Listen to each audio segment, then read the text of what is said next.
bagian dari atau aspek dari manajemen operasional itu, aspek bagian atau aspek dari manajemen operasional itu adalah pengelolaan persediaan.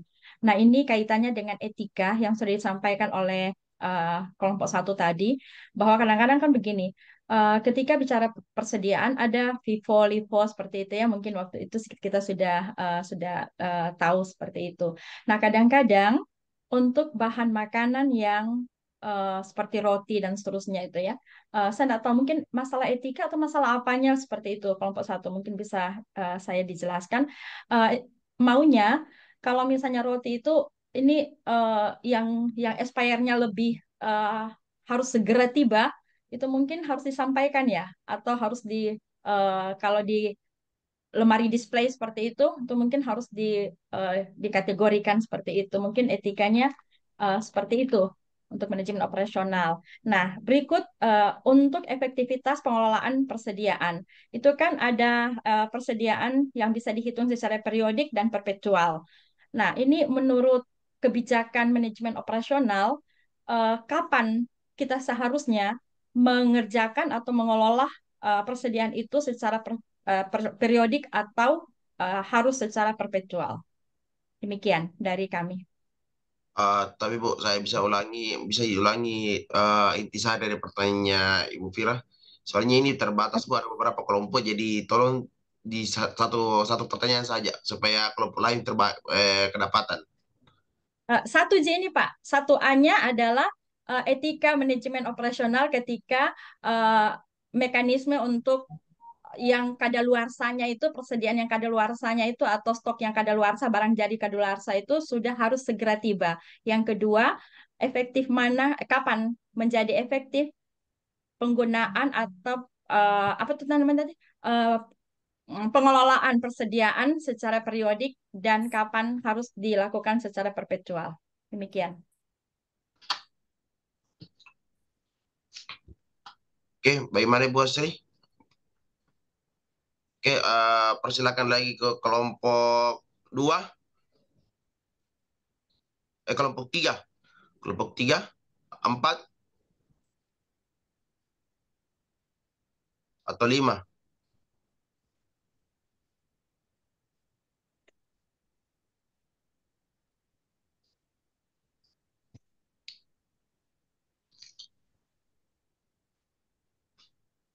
Baik, Prof.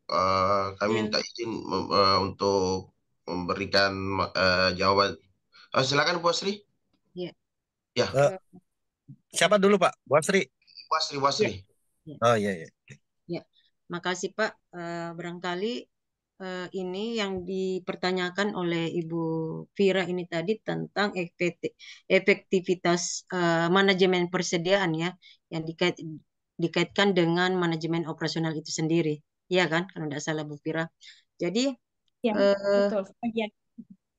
efektivitas dalam manajemen persediaan itu memang sangat penting ya, karena persediaan yang baik itu akan dikelola, dapat membantu perusahaan itu mengurangi biaya, meningkatkan layanan pembelian, dan juga dapat meningkatkan efisiensi operasional secara keseluruhan.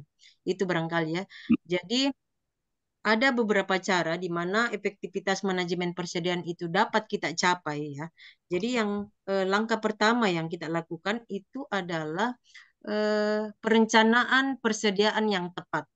Itu langkah pertama yang harus kita lakukan. Jadi kenapa kita harus membuat itu? Karena dengan membuat perencanaan persediaan yang tepat itu dapat membuat perkiraan yang akurat tentang permintaan pelanggan, merupakan langkah pertama dalam manajemen persediaan yang efektif. Jadi ini melibatkan analisis tren penjualan biasanya menggunakan perangkat lunak perencanaan persediaan dan juga kolaborasi dengan departemen penjualan dan pemasaran. Kemudian untuk langkah kedua itu, cara yang kedua, biasa kita juga menggunakan optimasi level persediaan.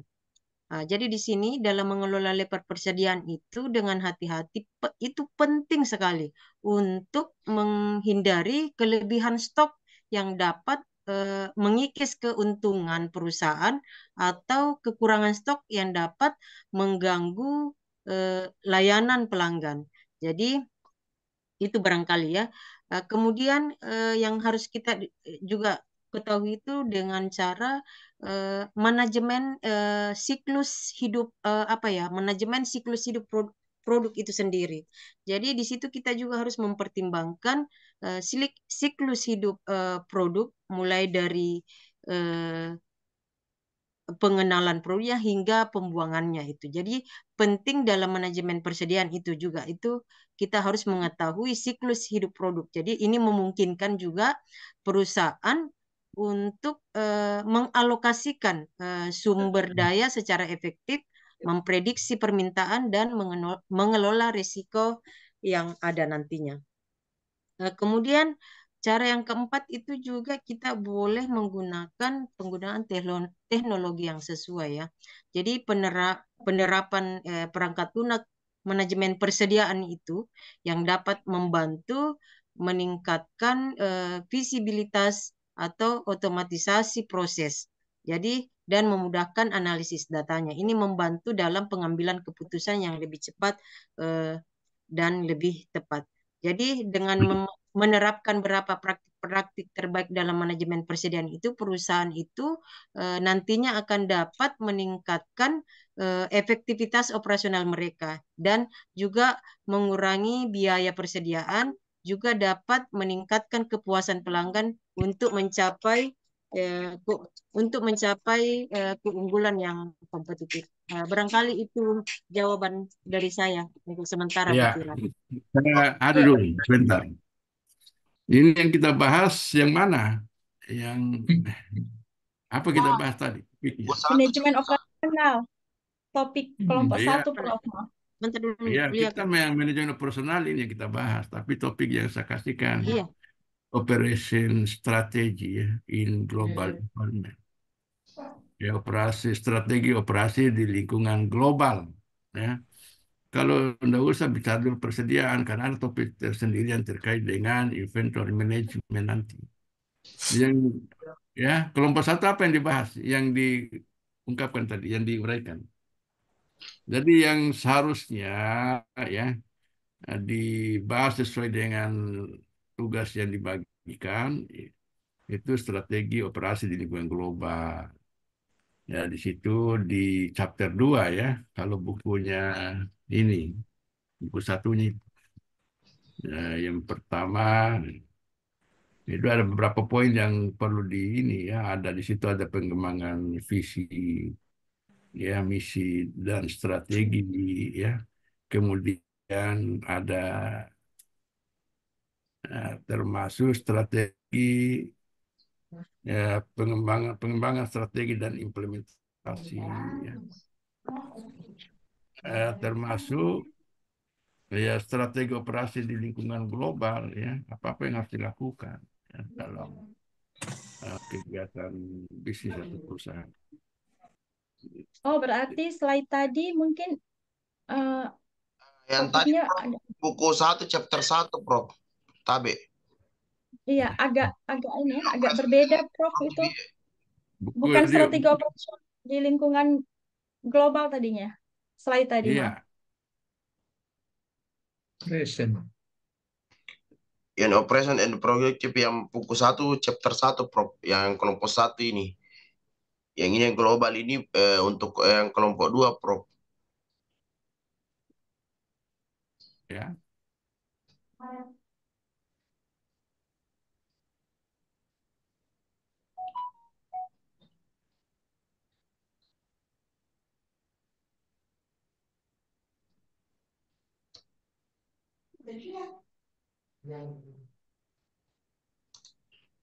Ya, kalau yang lalu kan secara umum ya, operasi dan productivity itu saya sudah jelaskan. Sekarang operasi strategi in global environment. Ya, itu yang dibahas.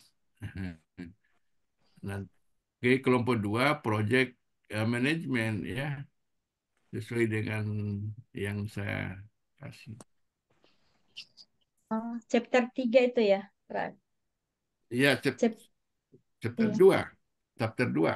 Eh, yang kelompok 2, Prof. Yang kelompok 2 berarti chapter 3 itu ya, yang project management. Iya, Itu iya, kami ini kan noted itu. chapter 3, 2 sekarang. Iya. Oh, Operasi, oke. strategi operasi di lingkungan global.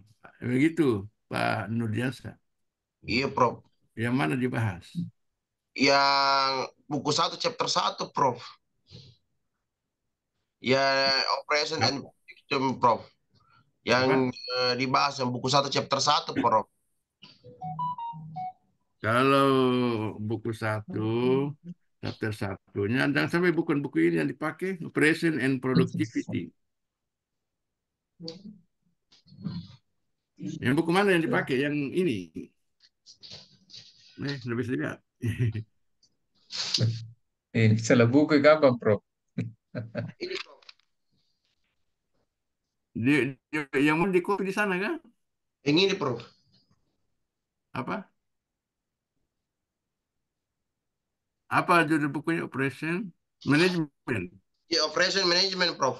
Yang kuning sama yang biru, Prof.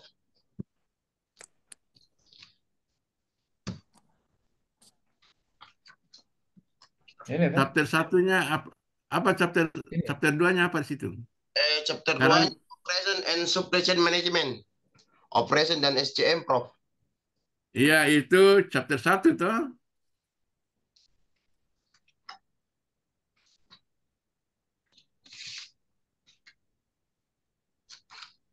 Kalau saya lihat dari Prof Incet di chapter 2 ini, Prof. Oh, Karena biasa ada buku 2 ini, buku 1 ini, Prof, dari fotokopinya. Saya bilang, saya tanya, mana buku 1? Bilang, ini buku 1. Mana buku 2 ini? Jadi saya bilang ini, Prof. Makanya saya kasih cocok di buku 1, chapter 1 yang sesuai dengan arahnya, Prof, di PDF itu, Prof, yang kita kirim di PPT.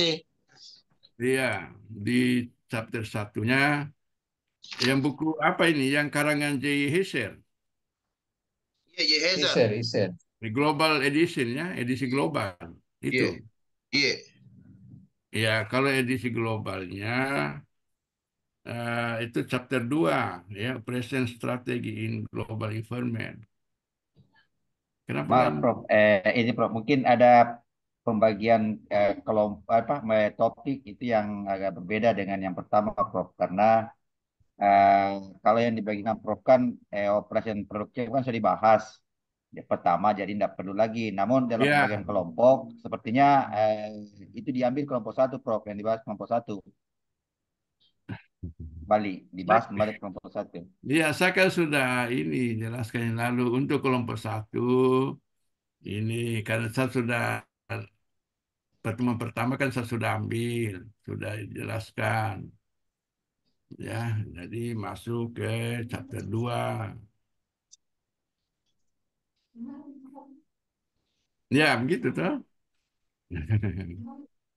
Jadi Ya, kelompok 2 seharusnya nanti membahas tentang project management.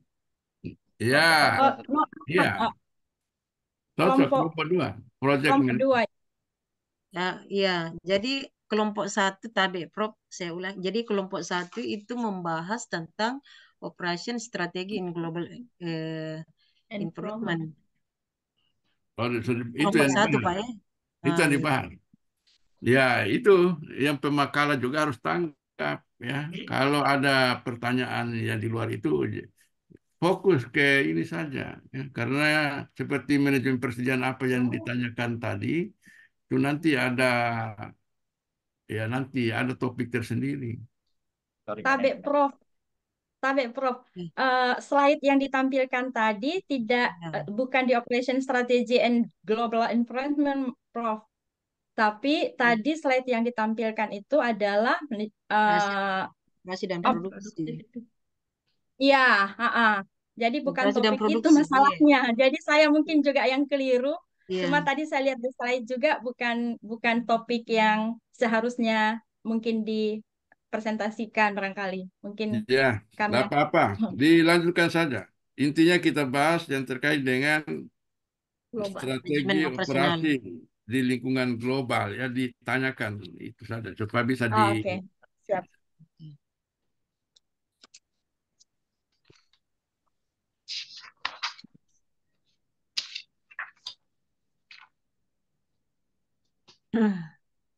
Jadi bagaimana Pak Silakan, lanjut saja. Adriansyah? Kita diskusikan saja.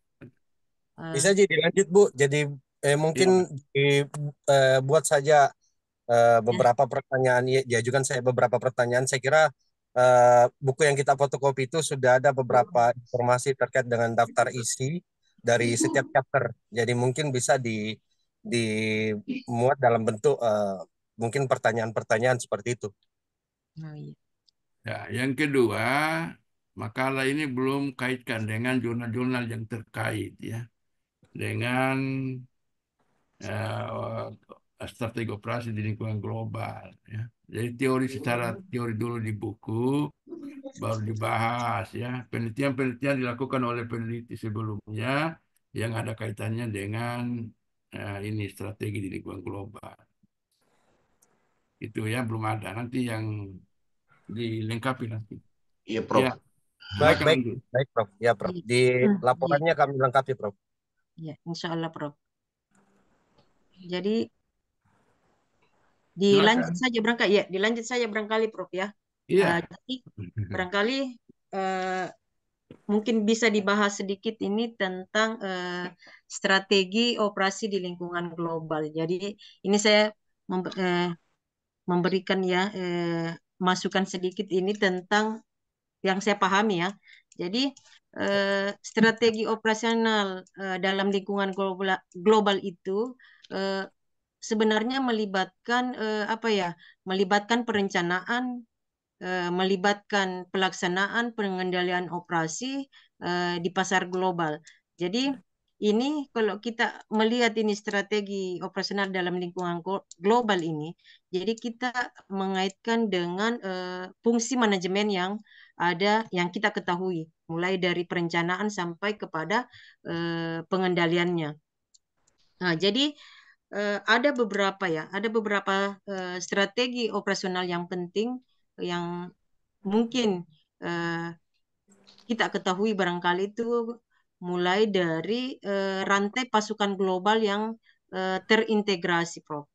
Jadi di situ kita memastikan ya rantai pasokan yang terintegrasi dengan baik di seluruh dunia adalah kunci dalam strategi operasional global itu sendiri.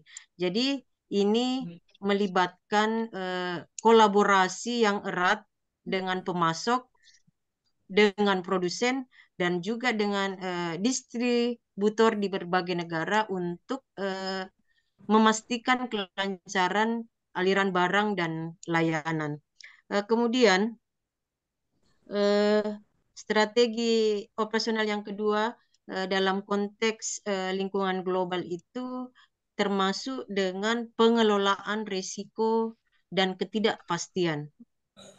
Jadi mengelola risiko yang terkait dengan operasi global itu juga sepertinya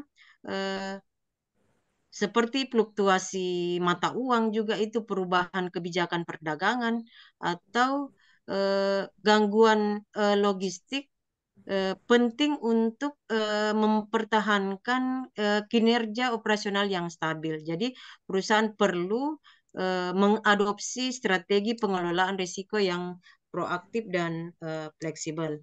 Barangkali itu yang saya ketahui untuk sementara, Prof. Penerapan strategi operasi yang sesuai dengan lingkungan global, perusahaan yang dapat meningkatkan daya saing perusahaan dan juga untuk memperluas pangsa pasar dan untuk mencapai pertumbuhan yang berkelanjutan di pasar global yang semakin kompleks dan mungkin semakin dinamis ini. Itu barangkali. Iya, bisa saya lanjutkan, Bu? Ya, silakan, Pak. Iya. Baik, Prof. Mungkin ini yang bisa saya tambahkan juga terkait dengan tujuan dan fungsi strategi operasi dalam lingkungan global. Saya kira tujuannya yang pertama yaitu pengembangan pasar. Jadi ketika kita melihat pengembangan pasar, saya kira di sini dapat meningkatkan penetrasi pasar internasional dan memperluas pangsa pasar global. Kemudian tujuan yang kedua adalah efisiensi operasional. Saya kira kalau berbicara efisiensi operasional, di sini yaitu memaksimalkan efisiensi dalam rantai pasokan global untuk mengurangi biaya produksi dan distribusi. Kemudian tujuan yang ketiga itu peningkatan kualitas. Saya kira poin ini merupakan juga poin penting dalam meningkatkan kualitas produk dan layanan untuk memenuhi standar internasional khususnya dan harapan pelanggan di berbagai negara. Kemudian ini juga menyangkut dengan adaptasi lokal. Jadi tujuan berikutnya adalah adaptasi lokal, yaitu menyesuaikan produk atau layanan dan strategi pemasaran dengan kebutuhan dan preferensi lokal di berbagai pasar. Baik itu pasar di pasar global tentunya ya. Kemudian ada inovasi dan diferensiasi. Saya kira ini penting sebagaimana yang dilakukan oleh Apple ya, di mana memberikan pengalaman experience kepada pelanggan-pelanggannya di beberapa negara, yaitu misalkan layanan iOS-nya dan beberapa layanan lain. Jadi mungkin inovasi dan diferensiasi di sini itu yaitu terkait dengan mengembangkan produk dan layanan inovatif serta menciptakan keunggulan kompetitif di pasar global. Kemudian pemenuhan regulasi. Saya kira yang tujuan yang terakhir adalah mematuhi peraturan dan standar hukum yang berlaku tentunya di setiap pasar internasional yang dioperasikan atau yang dimasuki ya oleh produk dan jasa yang ditawarkan. Kemudian terkait dengan fungsinya, di sini ada beberapa poin ya yang bisa kita angkat bahwa fungsinya yang pertama adalah perencanaan strategis. Saya kira ketika kita berbicara perencanaan strategis, yaitu berkaitan erat dengan bagaimana merancang rencana jangka panjang untuk ekspansi global dan pengelolaan operasi internasional. Kemudian ada manajemen rantai pasokan. Ini yang paling penting juga yang kedua, yaitu bagaimana mengelola aliran barang dan informasi melalui rantai pasokan yang sifatnya global untuk memastikan ketersediaan produk secara on time atau tepat waktu. Kemudian berikutnya pemasaran internasional. Saya kira berbicara ini terkait dengan pengembangan strategi atau mengembangkan strategi pemasaran yang relevan dan efektif untuk memasarkan produk dan layanan di pasar global. Kemudian manajemen operasi itu sendiri, saya kira manfaat yang berikutnya dalam manajemen operasi, dan yang terakhir adalah manajemen keuangan dan manajemen sumber daya manusia. Kemudian mungkin itu saja Prof yang mungkin yang saya sampaikan untuk tujuan dan manfaat dari manfaat dari strategi operasi di lingkungan global. Mungkin bisa ditambahkan oleh Pak Nurdiansyah. Saya kembalikan ke Pak Nurdiansyah. Oke, baik. Ada beberapa tadi poin yang mungkin itu saja. Saya menambahkan saja Pak ya. Dari beberapa poin yang masih kurang, menurut saya agak kurang sedikit. Yang pertama, lanjutnya adalah bagaimana itu manajemen risiko dalam kepatuhan operasional global. Seringkali terjadi dalam risiko yang tinggi seperti fluktalitas mata uang, perubahan regulasi, dan ketidakpastian politik di suatu negara berbeda. Perusahaan perlu memiliki strategi manajemen risiko yang efektif dan memastikan bahwa kepatuhan negara regulasi lokal di berbagai negara itu mengurangi risiko hukum dan keuangan supaya agar kedepannya tidak berdampak pada perusahaan yang sementara, apalagi yang sementara berlangsung mau memperbaiki reputasinya di luar sana. Terus ada kemitraan dan aliansi strategi. Kerjasama dengan perusahaan lokal atau internasional dapat memiliki strategi yang efektif untuk memperluas, menjangkau, dan meningkatkan keunggulan bersaing di pasar global. Perusahaan harus mampu membangun kemitraan dan aliansi strategi yang saling menguntungkan, yang dapat mencangkup kolaborasi dalam mengembangkan produk, distribusi, dan pemasaran. Dan yang perlu yang utama saat ini yang dibutuhkan di perusahaan adalah teknologi dan digitalisasi. Teknologi dan digitalisasi dapat menjadi alat yang sangat efektif dalam meningkatkan efisien operasi global. Perusahaan dapat memanfaatkan teknologi untuk mengotomatisasi proses bisnis, mengoptimalkan manajemen inventaris, atau meningkatkan komunikasi dan kolaborasi antar tim global. Dan yang terakhir adalah etika bisnis global. Operasi ini juga harus memperhatikan aspek-aspek bisnis dan tanggung jawab sosial perusahaan. Perusahaan harus memastikan bahwa mereka menjalankan operasi mereka dengan memperhatikan prinsip-prinsip mereka, apalagi prinsip-prinsip etika, melindungi lingkungan dan menghormati hak asasi manusia di semua pasar di mana mereka beroperasi. Nah, jadi mungkin beberapa poin itu saja yang kita bisa rangkum untuk hari ini, Prof. Lebih yang kurangnya kita membuka ruang untuk diskusi untuk melebarkan hasil pembahasan hari ini. Silakan bagi teman-teman kelompok lain yang ada saran atau masukan tentang materi ini, silakan Pak. Saya kelompok 4. Ya, silakan Pak. Pak Ketua, saya Pak Ketua. Oke, baik Pak Reza. Pak Ketua, Pak Reza, Pak. Ya. Oke, silakan Pak Reza. Pak Reza? Pak Reza? Bukan Saya saya minum, Pak Pak. Ketua. Pak Taufik. Pak Taufik gitu. Iya, Pak Taufik. Oh iya. Oke, terima kasih banyak kesempatan yang diberikan kepada saya. Saya mau bertanya pada konsep materi teman-teman sekalian kelompok 1. Tadi melupakan bahwa di dalam strategi global ini, itu perusahaan itu wajib memiliki visi dan misi. Nah, visi misi itu kira-kira bagaimana caranya dia mengimplementasikan visi misi itu sehingga perusahaannya bisa menjadi lebih baik. Dan itu paling sangat ditekankan pada materi ini sebenarnya. Itu tadi dilupa mungkin ya, visi misi seharusnya ada visi misi perusahaan sehingga bisa menghasilkan perusahaan yang baik. Begitu barangkali. Cara mengimplementasikan saja visi misi. Itu pertanyaannya. Jadi bagaimana misi perusahaan? perusahaan? Gini, setiap perusahaan pasti memiliki visi misi. Ya. Nah, bagaimana caranya supaya perusahaan itu visi misinya terimplementasikan, artinya terlaksana? Intinya terlaksana, berjalan dan masuk ke pasar global ya Pak Taufik ya? Betul. Baik. Simple. Oke, baik. Oke Pak. Oke. Bisa saya tanggapi langsung Pak Ketua ya? Silakan Pak Rahmat. Oke, baik. Mungkin mudah-mudahan ada yang bisa diterima ya Pak Taufik ya. Jadi terkait dengan mungkin di dalam strategi global itu wajib memiliki visi dan misi ya. Di sini bagaimana cara mengimplementasikan atau perusahaan itu mengimplementasikannya agar itu berjalan dengan baik dan paling tidak itu sukses di pasar global Pak ya. Oke, saya kira langkah-langkah yang dapat dilakukan itu Pak Taufik, yang pertama adalah pemahaman pasar dulu ya. Ya, pemahaman pasar.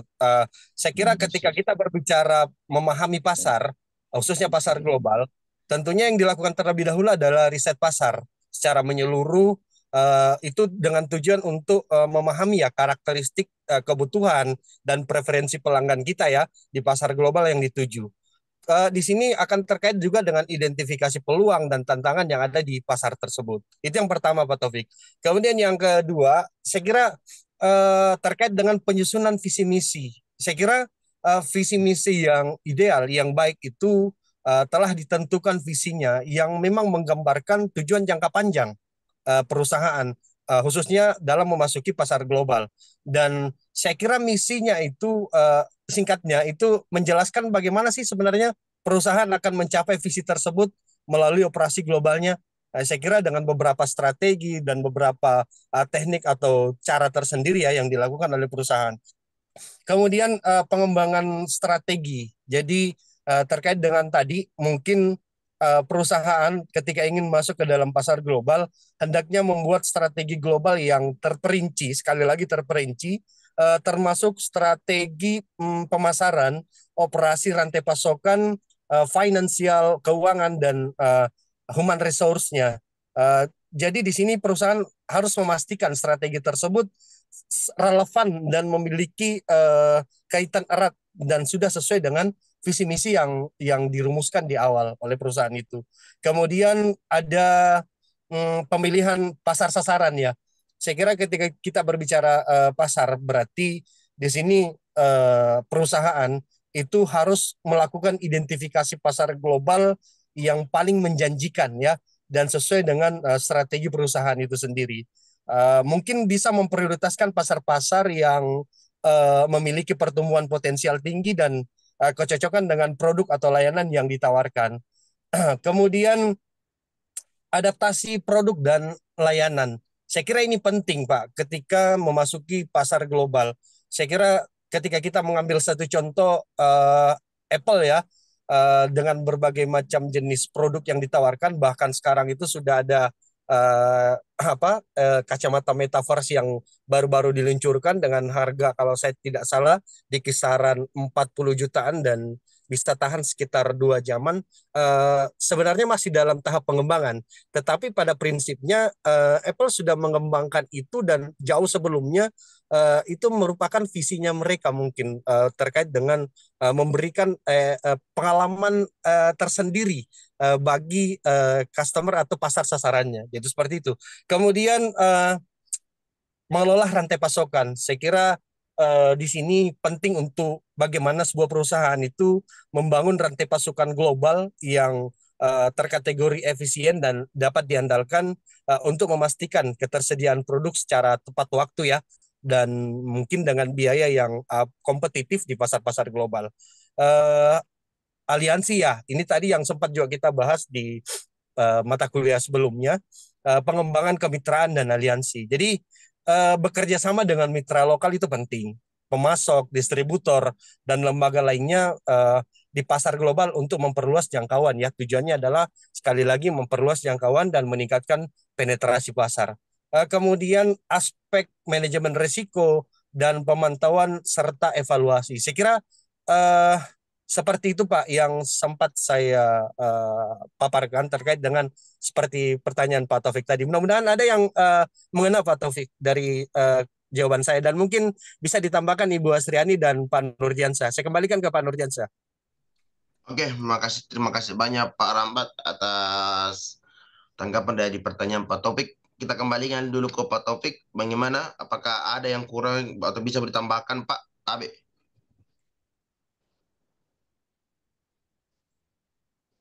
Suaranya Pak. Sepertinya sudah lengkap Pak Ketua. Tadi tapi kan ada 3 konsep sebenarnya, tapi 3 konsep itu sudah dijelaskan secara detail oleh Pak Rahmat. Yang pertama itu differentiation, terus cross leadership-nya bagaimana, terus bagaimana quick response-nya. Itu sebenarnya caranya di dalam operasional untuk mengatasi strategi pemasaran global dalam lingkungan global seperti ini. Jadi memang sudah lengkap sekali sebenarnya. Terima kasih banyak Pak Rahmat ya penjelasannya. Baik Pak Taufik, terima kasih Pak. Terima kasih Pak. Iya. Oke, terima kasih banyak Pak. Terus kita lanjutkan ke Pak Sam yang tadi saya sempat ada yang mau ditambahkan Pak Sanggaan. Baik, terima kasih Pak Moderator. Bicara strategi operasi di lingkungan global, berarti kita melihat perusahaan ini dalam perspektif operasinya ya. Jadi kita pisah antara pemasarannya tersendiri, lalu kemudian human resource-nya tersendiri ya. Jadi kita fokus ke strategi operasinya. Tadi sudah dikembangkan juga bahwa mungkin agak berbeda ya. Kalau di dalam perusahaan itu sepertinya antara visi dan misi itu disatukan ya. Beda kalau di instansi publik itu dia berbeda. Nah, kalau misi di perusahaan itu yang lebih. Jadi visinya kadang tidak muncul tapi dia menyatu ke misi. Nah, biasanya misi di perusahaan itu sangat singkat sekali semua. Beda dengan misi-misi yang dibangun oleh para politisi itu. Ya, misi perusahaan itu biasanya kalau seperti kita lihat kemarin antara IBM dengan Intel ya, ketika ada perang itu tentang itu, dia hanya satu, dia ingin menjadi penguasa pasar di Asia Tenggara misalnya. Itu aja misinya. Nah, kemudian itulah sebagai titik rootnya perusahaan itu bergerak di Asia Timur, misalnya itu. Nah, lalu kemudian dari misi itulah diturunkan tujuannya. Tujuannya tentulah di mana sasaran itu Asia Timur yang mana yang dia harus persuasi. Lalu kemudian setelah perumusan tujuan, tentu dia membangun keunggulan khusus inilah posisi manajemen operasi itu berada. Bagaimana manajemen operasi itu bisa menciptakan produk-produk atau layanan-layanan yang bersifat khusus yang bisa memenangkan uh, apa namanya itu mencapai misi itu. Nah, lalu kemudian ketika keunggulan produk itu yang kemudian ditemukan, barulah pemasaran itu bekerja bagaimana memainkan perannya. Jadi supaya lebih spesifik ke materi operasi sistem apa manajemen operasinya kita mainkan di situ. Lalu kemudian tentu kebijakan. Akhirnya itu kebijakan apakah uh, perusahaan yang merupakan kantor pusat ini uh, setuju dengan itu.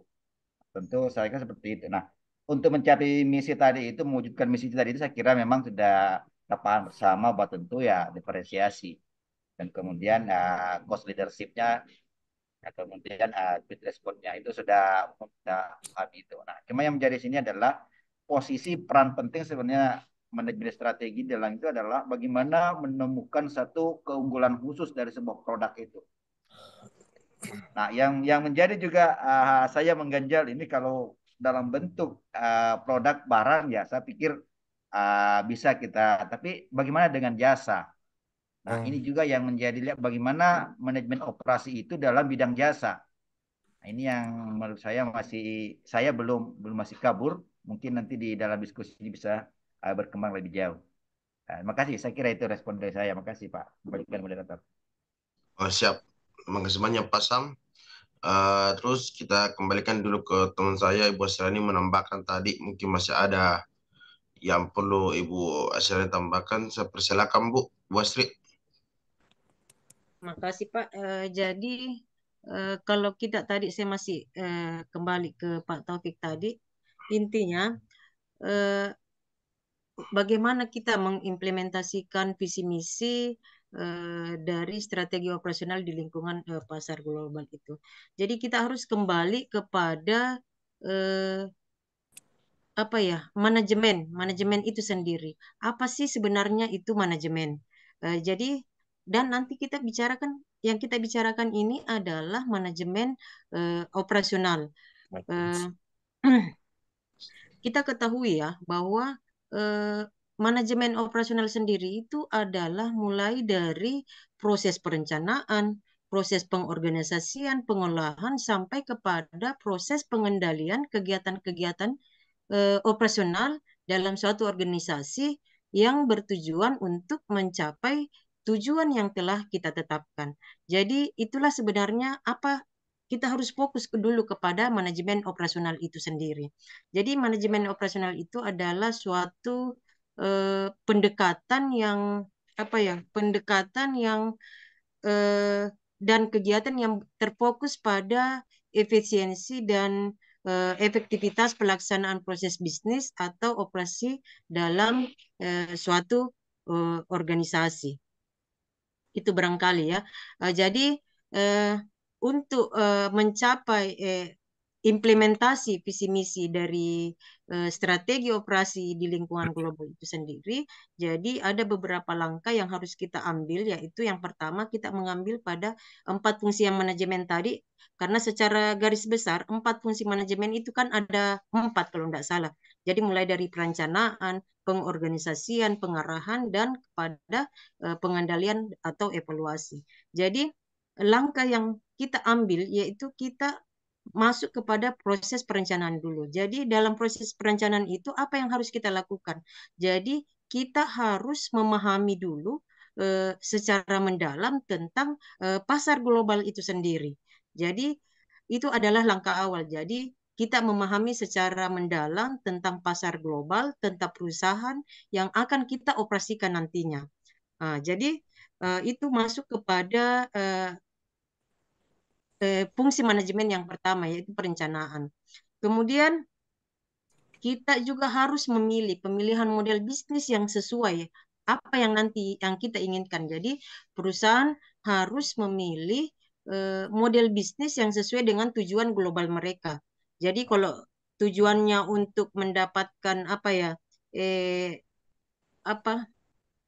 tujuannya untuk kalau umpamanya di perguruan tinggi Pak ya, mendapatkan mahasiswa sebanyak-banyaknya, apa yang harus dilakukan? Itulah rencananya umpamanya.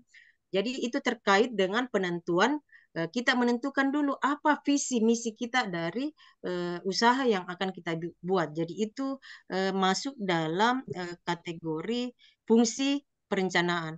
Kemudian kita masuk kepada fungsi yang kedua, yaitu fungsi pengorganisasian. Jadi di sini kita harus membangun struktur organisasi yang mendukung proses operasi global nantinya. Jadi ini termasuk pengaturan tim manajemen yang terampil dan yang berpengalaman dalam operasi global itu sendiri, serta pengaturan yang efisien dan fungsi-fungsi operasional yang ada di secara global barangkali. Kemudian setelah itu juga bisa masuk dalam fungsi pengorganisasian, itu adalah pengembangan rantai pasokan yang terintegrasi, kemudian penerapan teknologi yang tepat, juga pengelolaan risiko globalnya. Setelah itu masuk dalam fungsi pengarahan ya. Maaf, itu sudah masuk dalam fungsi fungsi manajemen yang ketiga, yaitu fungsi pengarahan.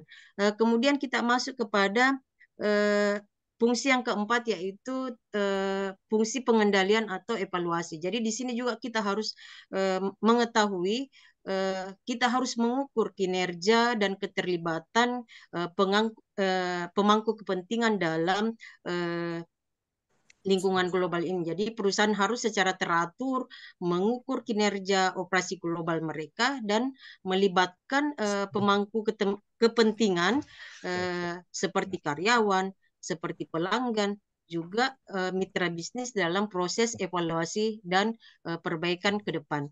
Jadi itu barangkali langkah-langkah langkah-langkah untuk pelaksanaan implementasi dari strategi operasional di lingkungan bisnis, di lingkungan global ya. Jadi langkah-langkah ini adalah perusahaan dapat lebih efektif dalam mengimplementasikan visi, misi, juga strategi operasi mereka dalam konteks global, sehingga untuk mencapai keunggulan yang kompetitif itu bisa kita dapat, dan pertumbuhan yang berkelanjutan di pasar global tentunya. Itu barangkali tambahan dari saya tentang implementasi dari strategi operasi di lingkungan global itu sendiri. Ya, makasih Pak. Oke, Pak Nurdiansyah, bisa saya tambahkan sedikit Pak? Iya, silakan. Terkait dengan mungkin mudah-mudahan bisa mewakili Pak Syam ya. Tadi kan di sektor produk oke lah, atau kalau di sektor jasa mungkin ya di sektor jasa ya Pak Syam ya. Mungkin beberapa hari yang lalu itu saya juga sempat membaca di artikel ilmiah ya. Cuman saya membaca sepintas saja tentang salah satu perusahaan jasa khususnya konsultan jasa di Amerika.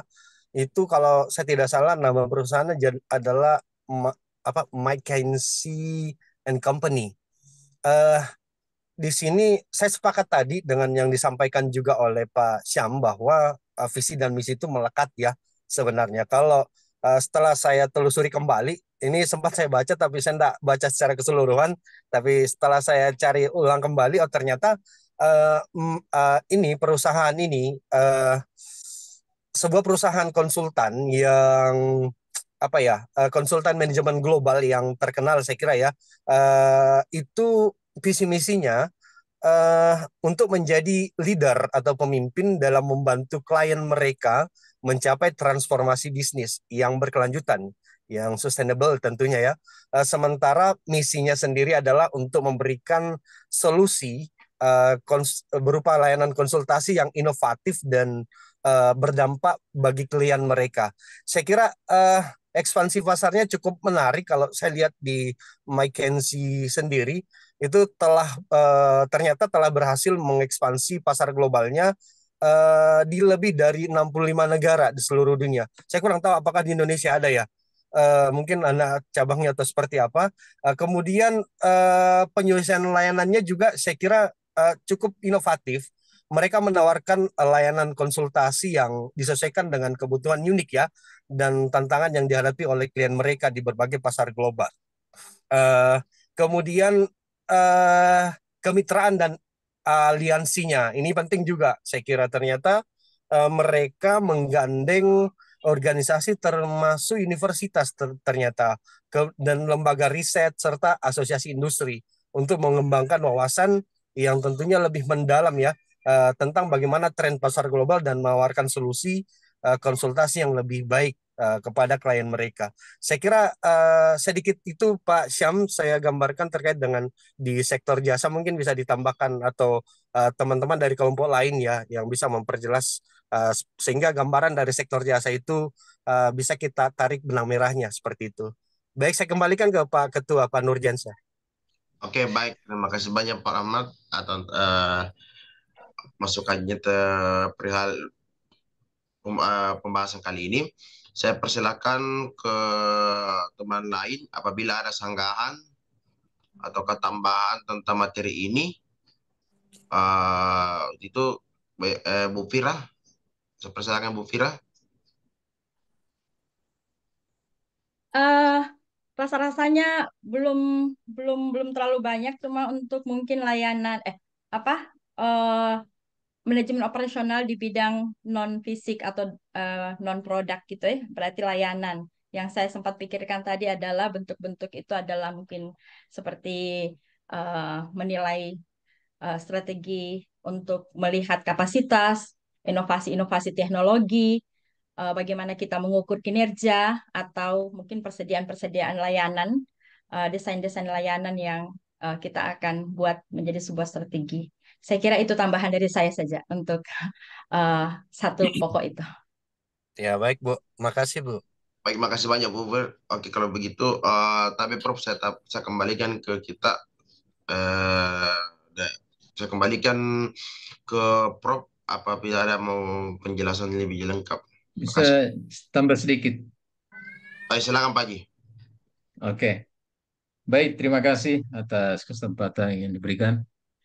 Eh, Kalau berbicara strategi operation global, ya tentunya kita berbicara tentang mendunia. Artinya global itu kan sudah mendunia ceritanya. Nah, tadi saya mendengar pembicaraan itu sudah mencakup keseluruhannya. Cuma mungkin ada satu yang eh, perlu diingatkan bahwa di negara-negara maju itu tentunya berbeda kultur dan karakter daripada bangsanya, ya kan?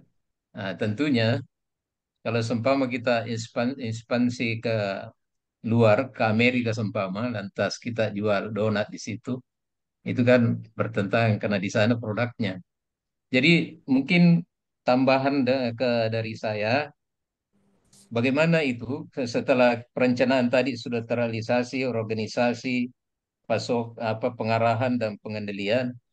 Nah, kita tidak bisa sepelekan itu masalah kultur negara yang bersangkutan. Kenapa? Itu sangat mempengaruhi produk yang akan dipasarkan pada negara tertentu. Sekira ini masukan untuk kelompok satu.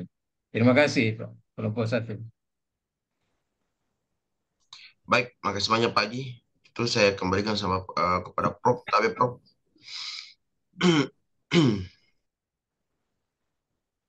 Iya, ya cukup ini ya, cukup serius saya lihat, menarik. Nah, diskusinya ya. Nah, jadi ya benar tadi ya disampaikan oleh Pak Alimuddin ya kalau kita bicara global artinya ya kita akan berhadapan dengan persaingan yang sifatnya mendunia ya. Ya bahkan sudah ditambahkan juga tadi ya saya langsung nyebut ini ada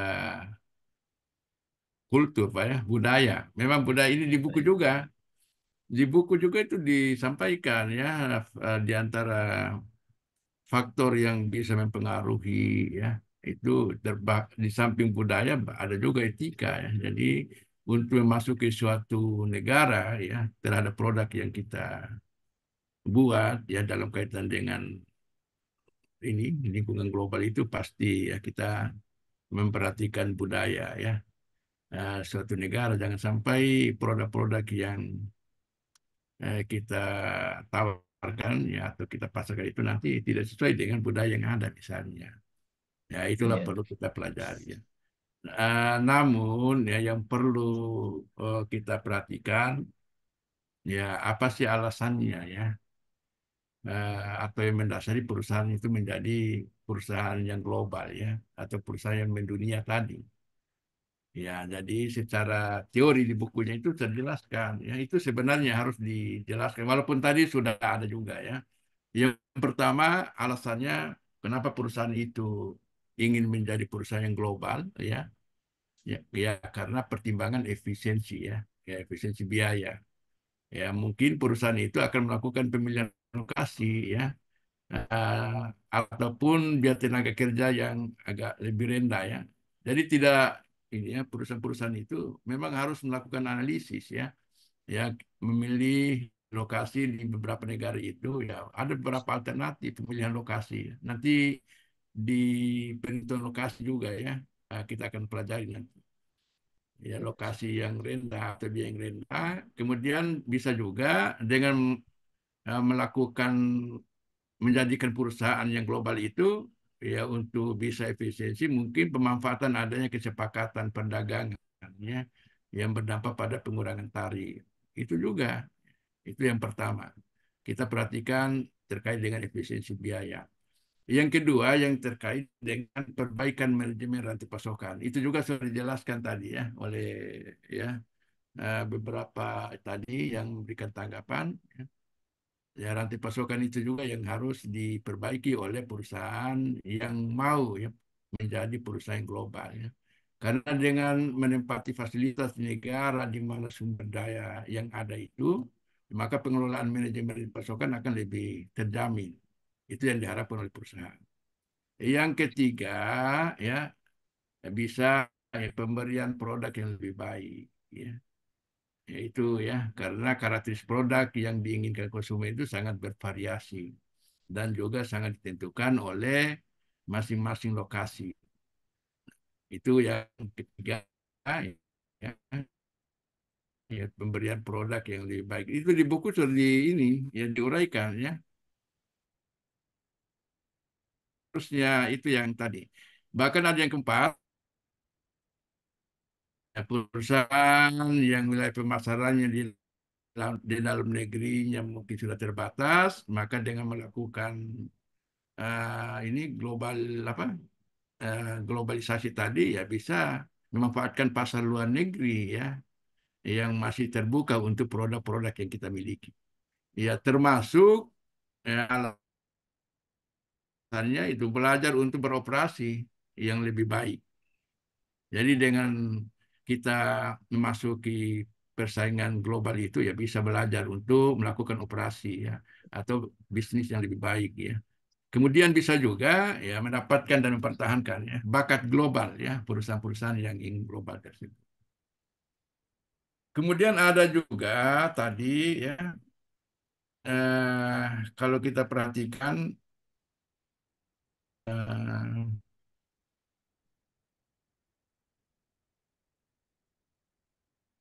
apalagi tadi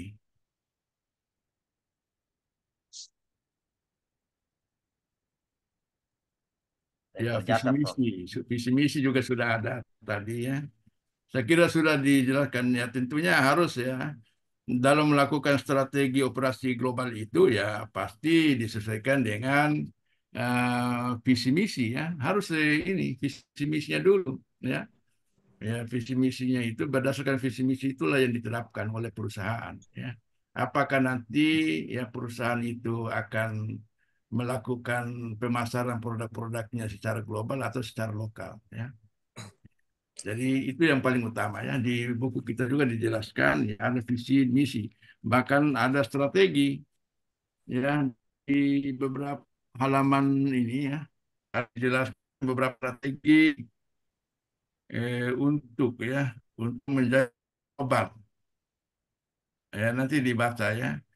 Ya mendesain produk ya bagaimana melakukan manajemen kualitas terhadap produknya, ya.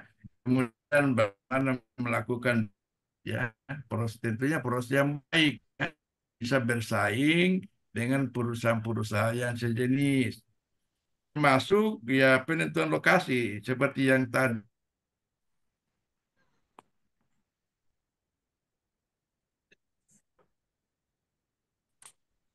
Apa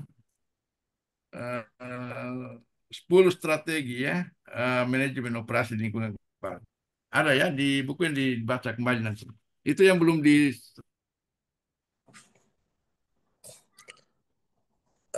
Prof bisa sedikit mungkin ada yang ingin saya pertanyakan juga, Prof.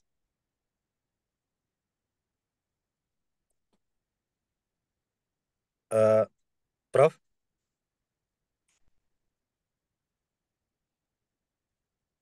Keluar kapan?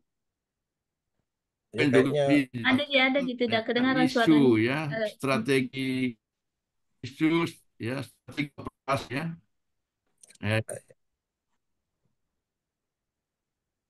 Kenapa, Pak? Bu? iya, Prof. Prof bisa sedikit ada pertanyaan sebenarnya yang ingin saya ajukan, Prof. Kurang kurang Ada pertanyaan, Prof. Mungkin yang ada di benak saya saat ini, Prof, terkait dengan globalisasi ini, Prof, yang khusus untuk manajemen operasional yang masuk ke pasar global. Saat ini kan pemerintah telah menggaungkan UMKM itu naik kelas atau UMKM go internasional. Saya kira ketika berbicara terkait dengan kebijakan-kebijakan yang telah dilakukan pemerintah, kira-kira apakah memang saat ini ya Prof ya, mungkin menurut pandangan Prof, usaha mikro kecil dan menengah kita itu sudah benar-benar bisa atau layak masuk ke pasar global atau justru malah hanya sebagai apa ya? Kalau mau dibilang ada report dari pemerintah saja, Prof, atau seperti apa? Saya kira apakah dengan perkembangan teknologi saat ini mereka sudah bisa tidak mengadopsi dengan layak, dengan baik, dengan ya paling tidak memenuhi standar lah untuk mereka masuk ke pasar pasar pasar global, Prof. Jadi mungkin menurut Prof, dari perspektif manajemen operasional, Prof, usaha-usaha mikro itu ketika melihat perkembangan teknologi saat ini berpeluang tidak, Prof ya? Mereka eksis secara berkelanjutan, Prof, di pasar global. Seperti itu, Prof. iya. Jadi ya itu kan kebijakan pemerintah ya. Tentunya tidak salah juga ya. Perusahaan apakah perusahaan itu dalam bentuk UMKM dan sebagainya bisa saja ya melakukan globalisasi ya selama perusahaan-perusahaan atau bisnis yang dilakukan itu ya tadi ya harus apa teknologi ya penerapan teknologi juga itu harus mereka miliki ya. Harus dilengkapi dengan kemampuan sumber daya manusia ya. Perusahaan-perusahaan besar juga seperti itu ya tidak mungkin mereka melakukan ini persaingan global kalau tidak ya menerapkan teknologi-teknologi yang sekarang sedang berkembang ya termasuk yang terkait dengan sumber daya manusia utamanya ya. Ya, saya kira tidak ada masalah ya. Bahkan kita harapkan seperti itu. Jadi apa yang menjadi rancangan yang dilakukan oleh pemerintah tidak ada salahnya ya. Selama ya sumber daya manusia maupun sumber daya alam ya itu tersedia ya bagi di dalam perusahaan. Saya kira sekarang ya hampir ya sumber daya apalagi sumber daya alam kita ya bisa ya tersedia. Tinggal nanti Ya, mungkin ya memberikan ini ya pelatihan-pelatihan, pendidikan ya kepada tenaga kerja bagaimana bisa menjadi tenaga kerja yang terampil ya yang ya tidak kalahnya ya dengan tenaga kerja asing. Saya kira pemerintah sekarang kan berupaya ya bagaimana memberikan pelatihan-pelatihan ya terhadap betul, Prof. tenaga-tenaga kita. Iya, Ya. Prof. Saya kira tidak salah Makasih, Prof. itu. Dan hal itu saya kira salah satu aspek yang harus dikembangkan oleh pemerintah ya untuk menjadi ya ini menambah ya omset perusahaan maupun menjadi pendapatan daerah ataupun negara nanti. Nah, jadi Baik, Prof. tidak bisa kita ini apa? Kita harus optimis ya bahwa apa yang dilakukan oleh pemerintah itu insya Allah ya, dan Ya, kita harus Prof. dukung ya. Ya, saya kira itu Pak ya. Baik, Prof. Ya, Prof. Yang Makasih, lain, Prof. ya.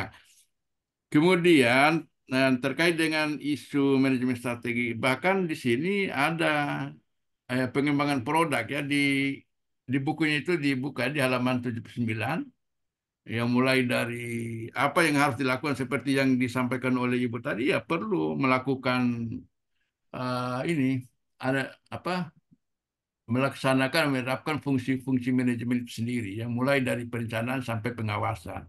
Begitu juga terhadap pengembangan suatu produk ya. Di situ yang mulai dari pengenalan, ya pertumbuhan, bahkan sampai mengalami penurunan apa yang harus dilakukan. Disitulah strategi-strategi yang harus dilakukan oleh perusahaan, ya supaya produk-produk yang dihasilkan oleh perusahaan itu bisa bersaing, ya.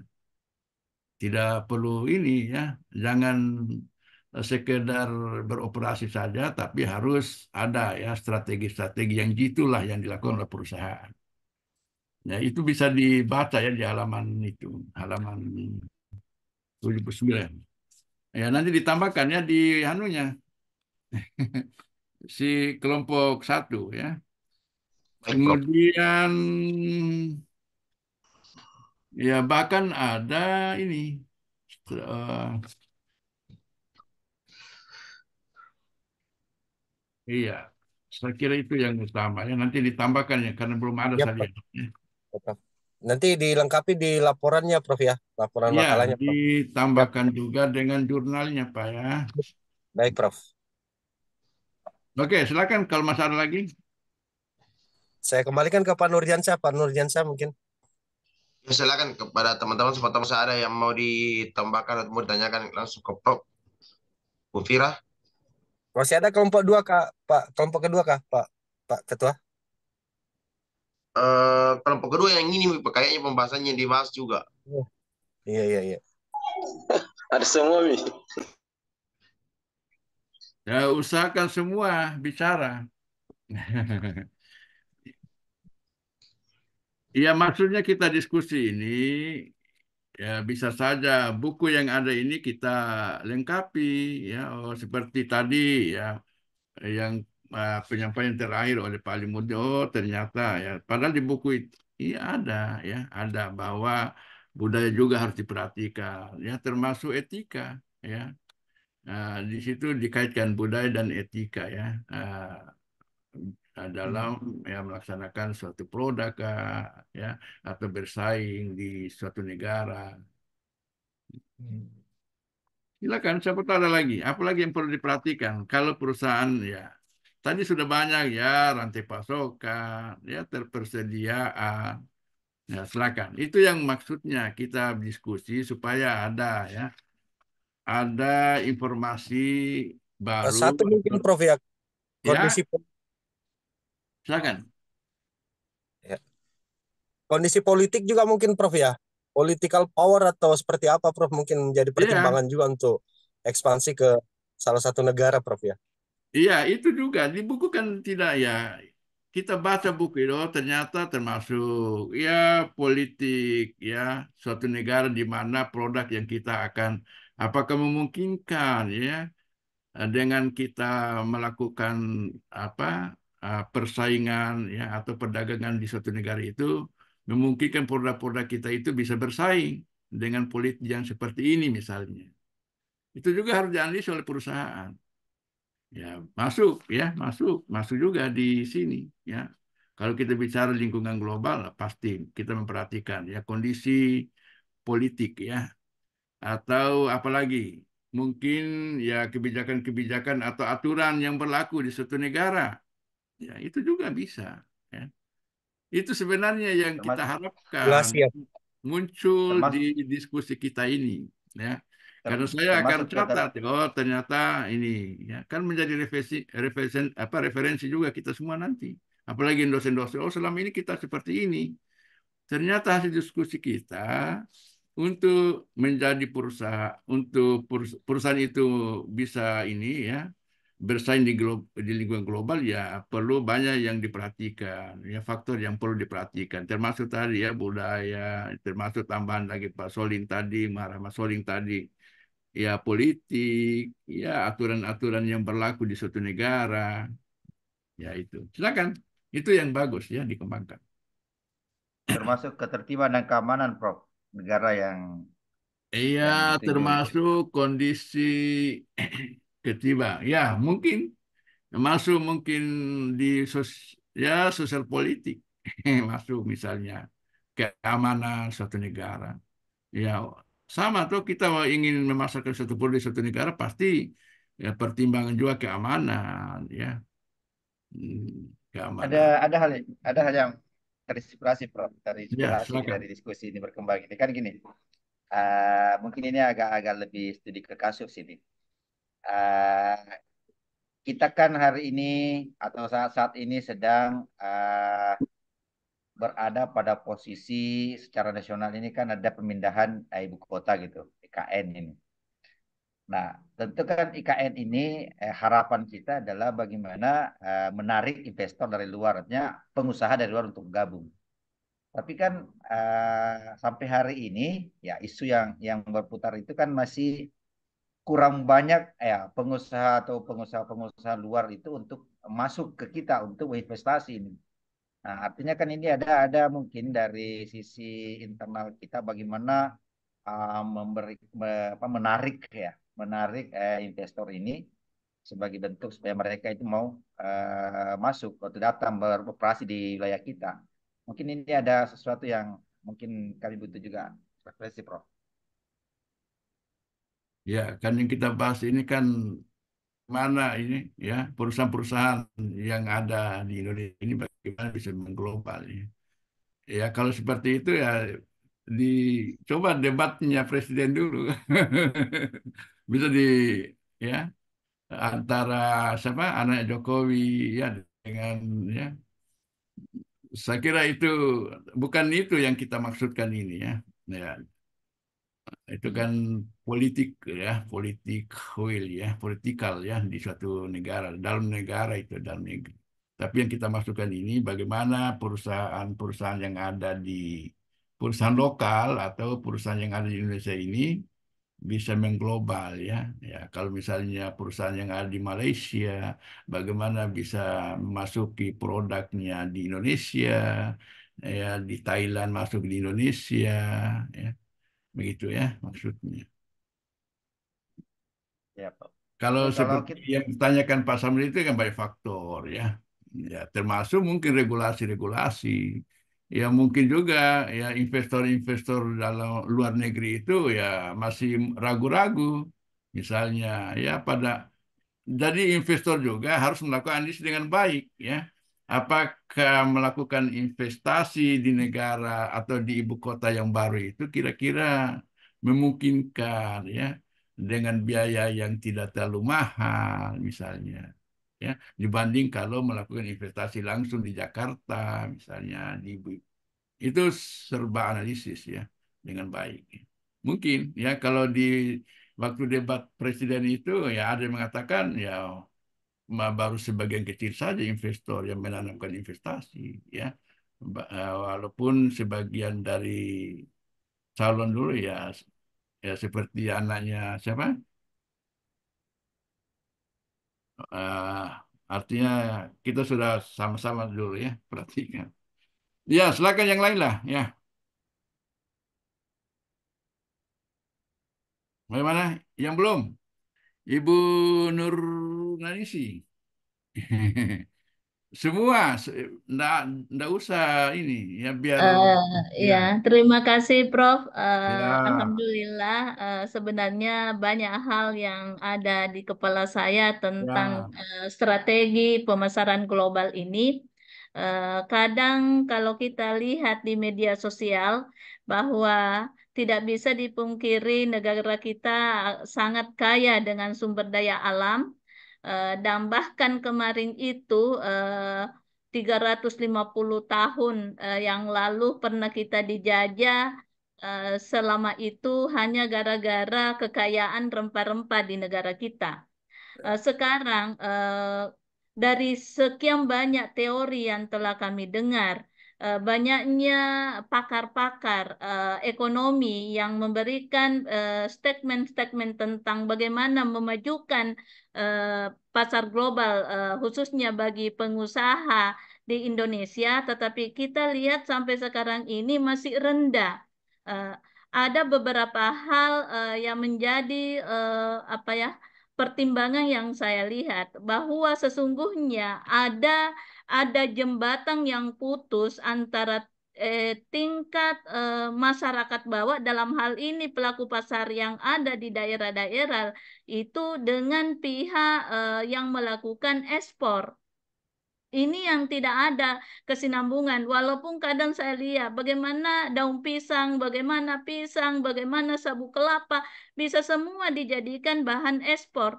Tetapi toh kita di daerah ini, termasuk saya Prof, ada di daerah Wajo, ini kadang melihatnya langsung terbenak di pikiran, ada apa ini bangsa kita? Kenapa tidak ada yang menjembatani hal-hal serupa ini, padahal di luar negeri sana itu dibutuhkan. Di negara kita itu dibuang-buang saja. Sabu kelapa bisa saja hancur, akan berubah menjadi pupuk dan seterusnya, tapi tidak dimanfaatkan maksimal. Itu barangkali Prof, apa bentuk keprihatinan saya pribadi, bahwa sesungguhnya bisa kita, negara ini bisa melompat jauh andaikan mampu menggunakan kesempatan-kesempatan ini eh, dengan turun tangannya pemerintah memberikan kemitraan kepada rakyat yang kecil ini untuk memanfaatkan semua sumber daya alam di daerah masing-masing untuk dijadikan barang ekspor. Sekira itu dari saya, Prof. Mungkin ada masukan, terutama untuk saya juga, karena di sekeliling saya ini, kalau kuliah ini semua barang bisa diekspor, melimpah di daerah kita, tetapi toh begitu-begitu saja. Kasih, Prof. Ya, kasih. Ya, ya termasuk tadi UMKM masuk ya situ Iya, ya. Prof. Nah, saya kira ya disitulah pemerintah ya sementara dikembangkan itu ya. Siapa tahu nanti sabuk kelapa yang ada di Wajo Iya, ya, bisa dijadikan apa diekspor ya. Ya dijadikan produk-produk yang bisa bersaing ya. Mungkin untuk saat sekarang dianggap ya produk-produk yang tidak bisa bersaing ya. Suatu saat nanti disitulah nanti ya penerapan teknologi ya, eh, apa kebijakan-kebijakan termasuk kebijakan-kebibijakan pemerintah ya juga mendorong itu ya. Usaha-usaha kecil itu bisa itu ya seperti yang ditanya Pak Rahmat Soli tadi ya. Saya kira bisa saja nanti walaupun mungkin sekarang ya, Ibu belum merasakan ya. Siapa tahu suatu saat nanti bisa, Bu ya. iya, Prof. Amin. Produk-produk yang dihasilkan di Wado itu yang selama ini hanya hanya secara lokal saja ya bisa mengglobal nanti ya. Amin, amin. Ya, harus di itu banyak faktor juga Bu ya yang perlu dipertimbangkan. Itulah dalam manajemen operasi ini ya kita harus ya termasuk bagaimana kualitasnya ya kualitas produk yang kita buat itu kira-kira bisa bersaing atau tidak ya. Kemudian ya produk yang kita buat itu kira-kira ya dibutuhkan atau tidak ya di daerah di mana kita mau pasarkan atau negara di mana negara yang kita pasarkan. Ya serba analisis Bu ya. Ya.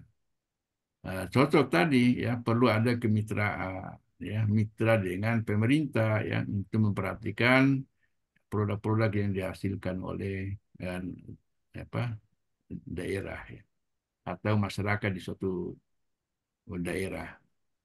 Oke, siapa tahu ada yang mau tambahkan silakan.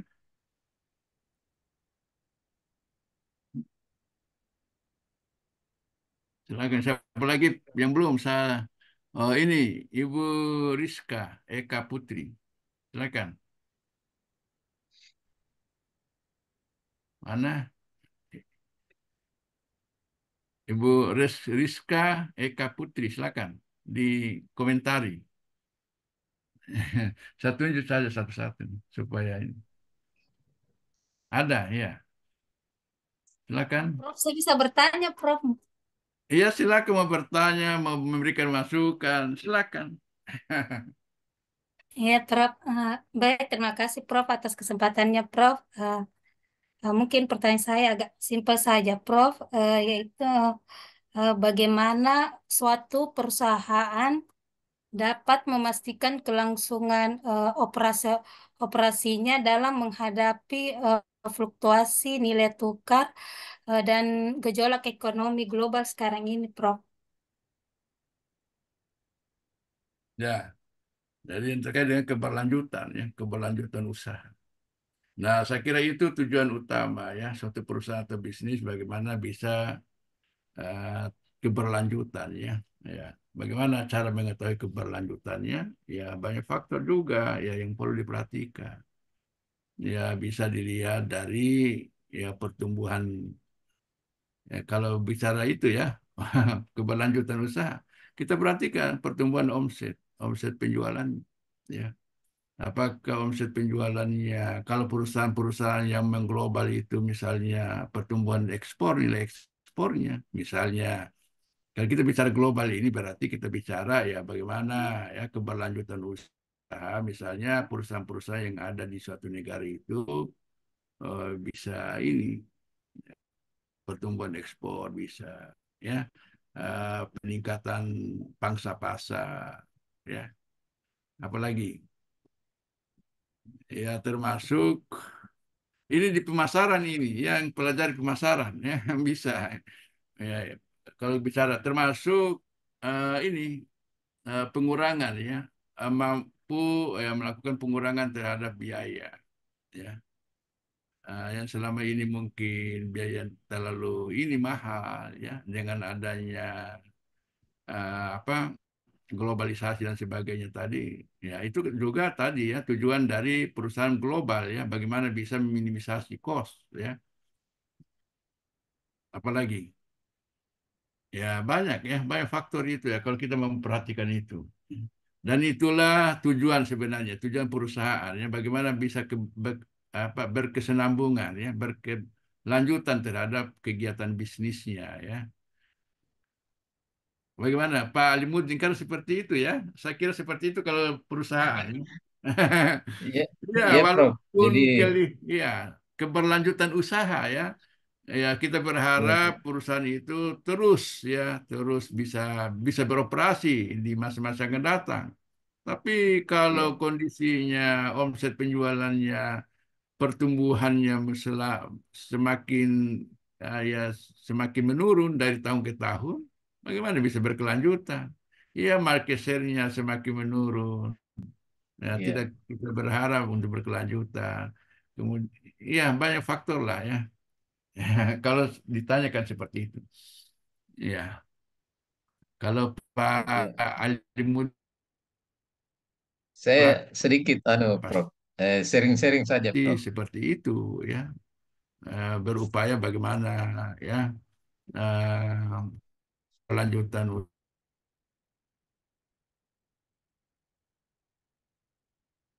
bagaimana terjadi bisa minimisasi kos dan sebagainya.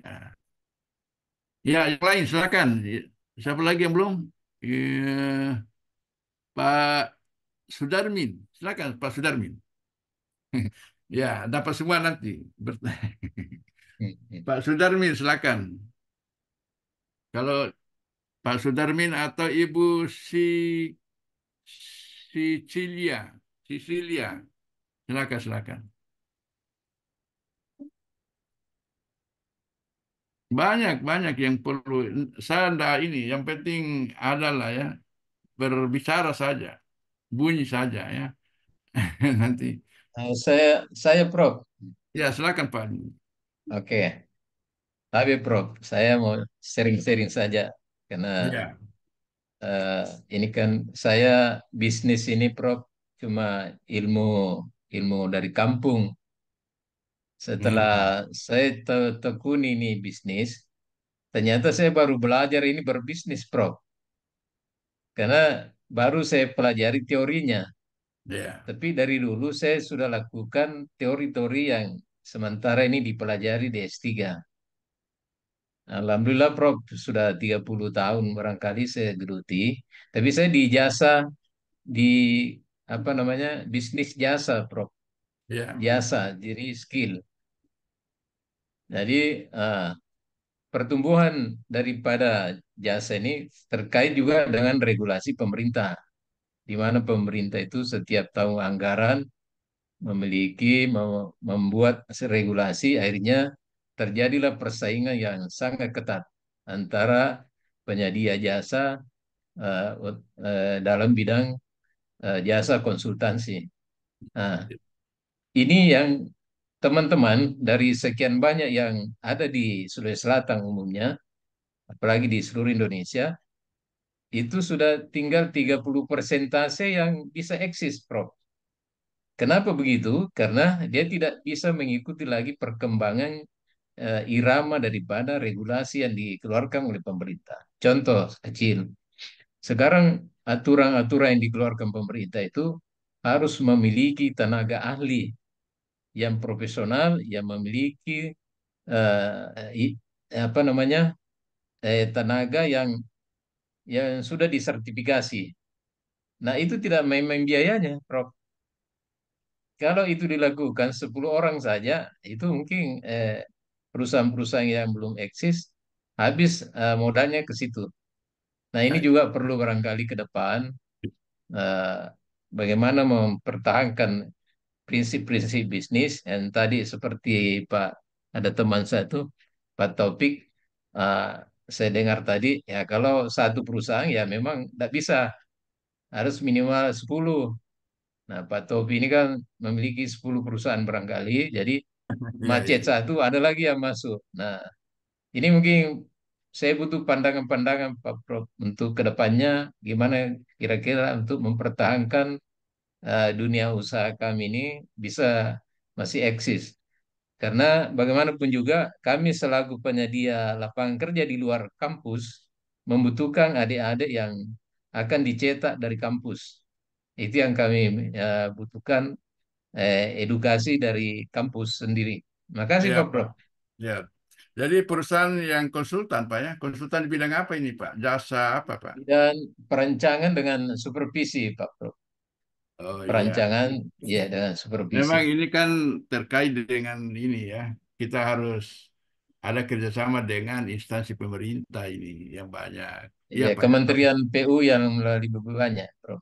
Ya, Iya, memang kelihatannya ya sekarang memang ini Pak, agak inilah ya, agak kurang mungkin kebijakannya, kebijakan dari pemerintah yang kurang apa kan. ya, Ya hampir perusahaan-perusahaan jasa itu sebenarnya banyak yang ini ya apalagi proyek-proyek ya yang terkait dengan itu ya tergantung dari pendekatan Pak.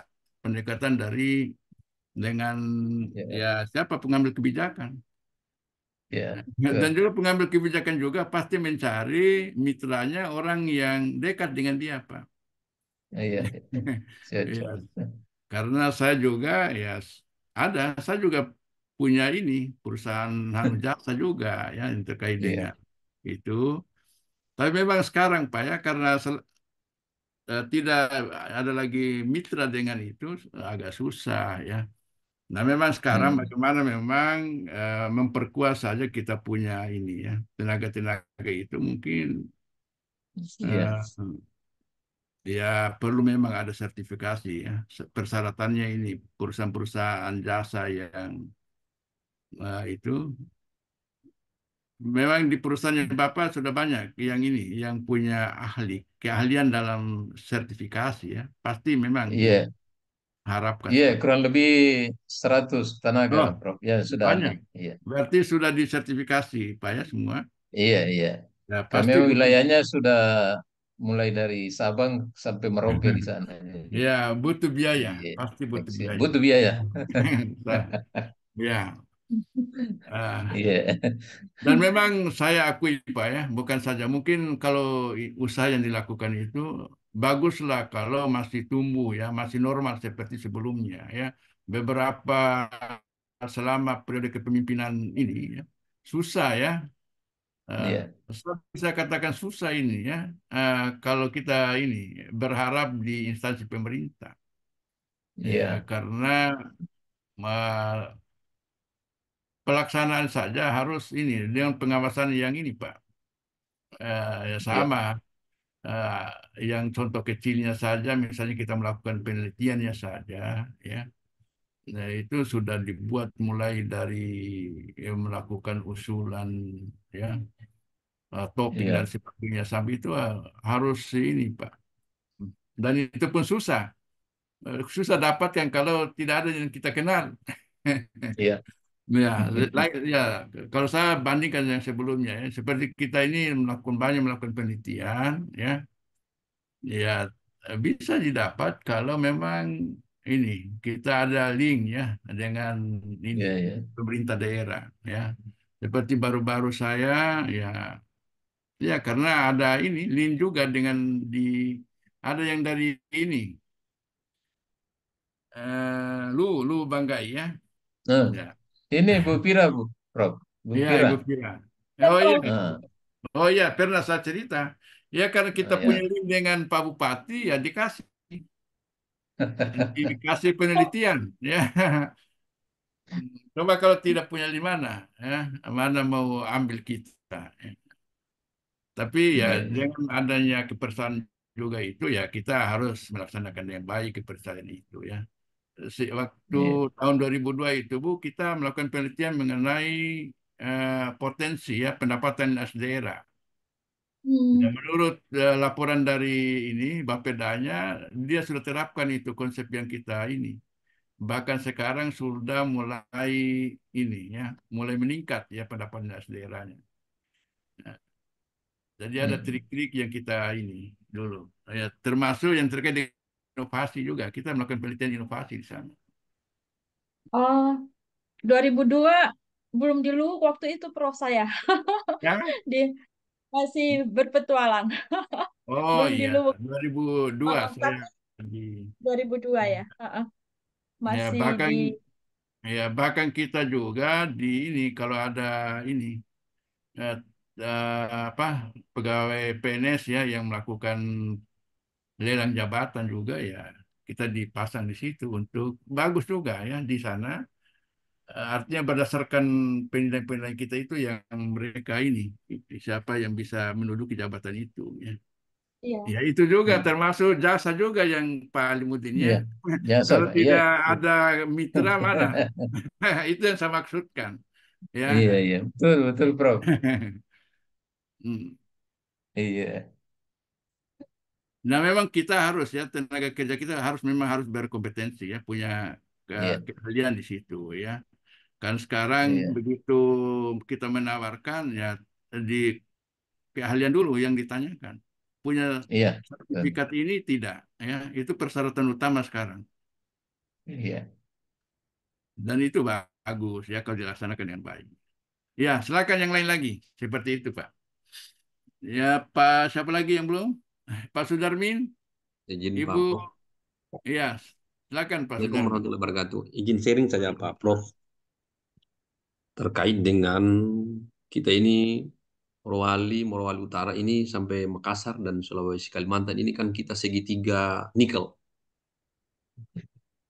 Ini kita mengganggu masalah jangka panjang ini Pak Prof. 35 tahun ke depan bahwa Sulawesi ini tingkat pendapatan dari sektor pertambangan itu pasti akan menurun. Sehingga langkah pemerintah ini harus mencikapi langkah-langkah apa yang perlu kita ambil Pak Prof sehingga tidak terjadi kemiskinan di suatu daerah.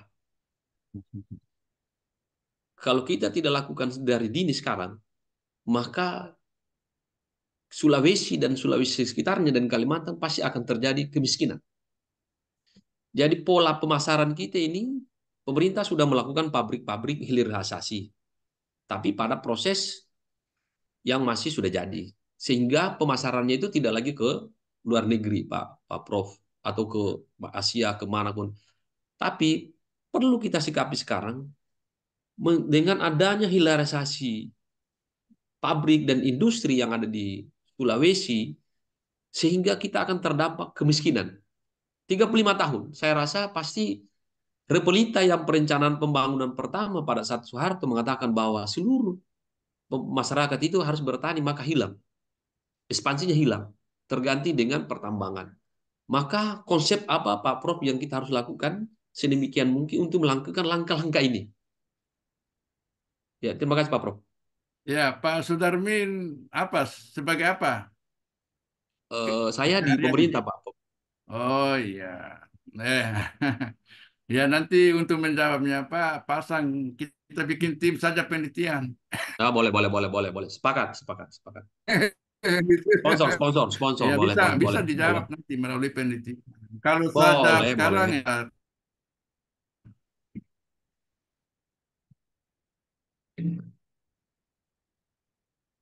Soalnya banyak mau calon bupati di situ Pak Prof, ada di Palopo, Pak Taufik. Nanti kita semua ini bisa jadi tim peneliti di sana. Ya di mana Ibu Pak? Fira itu ya? Morowali Pak, Sulawesi Tengah. Oh ya, itu bagus Pak. Banyak hal yang bisa dilakukan riset di sana. Ya kita Kalau bikin pendapatan ini, Pak Prof kita sudah kerjasama juga dengan Untat Palu dengan Kasar. Alhamdulillah Morowali itu pendapatannya lebih agak bagus lah sedikit. Sulawesi Tengah. Bagus, Morowali. Iya. Oh iya Pak. Ya, dijawab dengan itu melalui riset nanti. Iya. Yang bagus Pak ya. Ya. Yang lain? Prof, mungkin bisa saya tambahkan tadi kegelisahannya Pak Sudarmin Monai, Prof. Ya.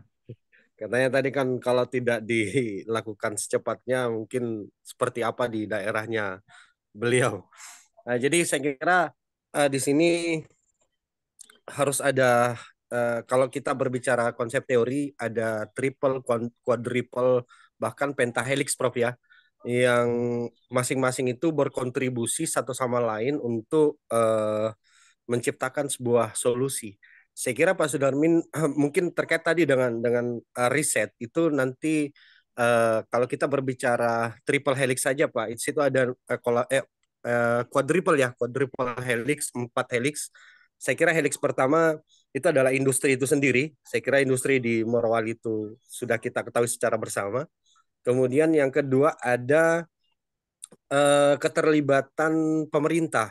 Saya kira juga peran pemerintah membuat regulasi, kebijakan dan sebagainya untuk mungkin melindungi SDM atau tenaga kerjanya, kemudian produk yang hilirisasi tadi yang dimaksud Pak Sudarmin. Kemudian harus ada juga keterlibatan perguruan tinggi, Prof. Saya kira melalui riset pengembangan dan teknologi, Prof. Jadi ada transfer iptek yang memang harus dilakukan juga di sana terkait dengan mungkin produk-produk hilirisasi tadi yang dimaksud oleh Pak Sudarmin. Kemudian yang kedua adalah civil society atau masyarakat, Prof. Saya kira edukasi ke masyarakat itu sangat penting terkait dengan mungkin apa ya kalau mau dibilang pemahaman masyarakat itu harus ditingkatkan literasinya mereka mungkin culture-nya mungkin dan sebagainya. Jadi saya kira kombinasi seperti ini bisa menjadi jawaban Pak Sudarmin ya, solusi, karena ketika hanya pemerintah yang berjalan mono atau sendiri, saya kira sulit juga Pak kalau tidak didukung dari aspek-aspek yang tadi Pak Sudarmin. Jadi ditambah lagi ada satu helix Prof yang saat ini lagi berkembang itu media, kalau saya tidak salah.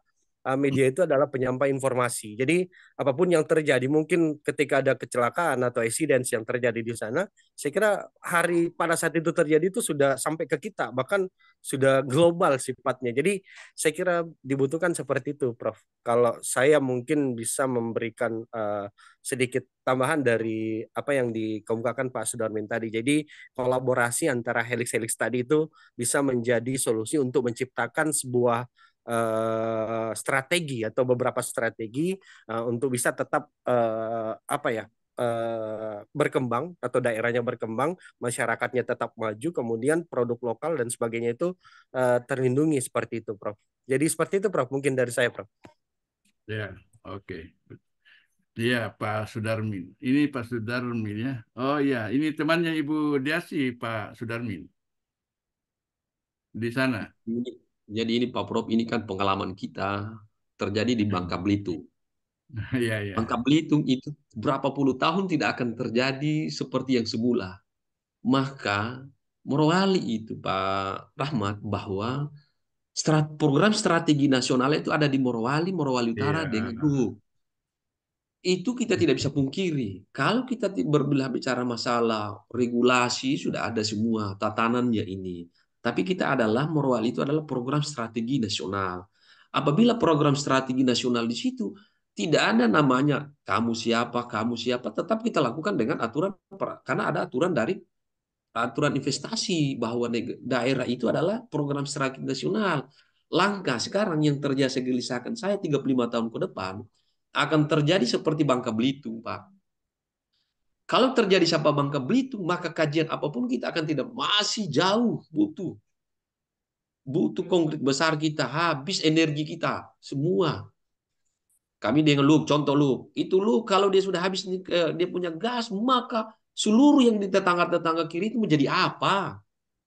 Kami Pak Rahmat semua itu di negara Morowali tidak ada lagi titik-titik koordinasi seperti Pak Lop itu masih ada. Oh, kita mau menambang di situ, kita nggak ada. Satu jengkal pun itu negara sudah investasi semua di ada batu, ada nikel. Maka kebutuhan itu yang saya bilang tadi, masyarakat mau berkebun sudah diambil oleh investasi. Makanya tadi Pak Prof sampaikan tadi, langkah apa ya? Makanya kita harus melakukan kajian. Tapi sebelum kita lakukan kajian, perlu kita harus sepakati. Ini zona ini yang kita tidak boleh ambil. Tapi zona itu kita sudah bilang tidak boleh, tapi sudah dilakukan investasi. Karena undang-undang investasi itu sudah pemasarannya sudah di atas berarti ada political power juga ya Pak Sudarmin ya iya, di sana. sudah tidak bisa karena Morowali itu Pak hilirisasinya dari atas Pak, bukan dari bawah. Ada Semua kepentingan negara, kalau saya ya. mau jujur, bukan mau bicara bohong Pak, orang bilang Morowali itu sebagai sentral hilirisasi nasional ada di sini Pak. Hilirisasinya dari hulu. Dari PN-nya hancur kita Pak. Makanya nih makanya saya putus saran dan teman-teman ini kan pakar-pakar pemasaran semuanya dan pakar-pakar. Bisa dilihat Sehingga mukanya tidak terjadi Pak. seperti yang terjadi Bangka Belitung Pak. Kita beli lahan di Pak Palopo Pak. Sudarmin, bisa kelihatan mukanya. Bisa. Bisa. Mana mukanya? Oh iya. Apalagi di kecamatan saya itu habis lagi sejengkal mukanya muda. Pak Sudarmin. Nah, laut pun bisa dibeli. Kasih turun-turun lagi anunya. Turun lagi kaknya Pak Kepalanya Sudarmin. Ki. Tidak kelihatan gagahnya Pak. Oh, iya. Pak Sudarmin kenal Ibu Desi? Ya. Ibu Desi. Ibu Desi. Oh iya. Pernah ya, ikut itu saya punya dulu saya dulu kabit akuntansi baru dia. Oh iya, pernah kita adakan pelatihan di Bali pada tahun 2000. Ya, tahu saya itu. Oh, enggak ikut dulu. Ya, saya dulu kepala bidangnya baru dia. Oh iya Pak. Jadi saya Ibu kabit akuntansi dulu Pak Prof baru ke kecamatan. Iya, Ibu Desi itu ya saya punya ini promotornya. Oh iya, ya. Karena anak Morowali sudah 3 Pak Prof. Iya. Yang jadi dokter Umi. Iya, pernah kita yang keempat sudah saya ini. Ibu Deri, Ibu Fira tahu Pak nih. Bu Fira, aman dia. Lu dia. Dia lewati daerah Janganu dulu. Pak Sudarmin. Iya.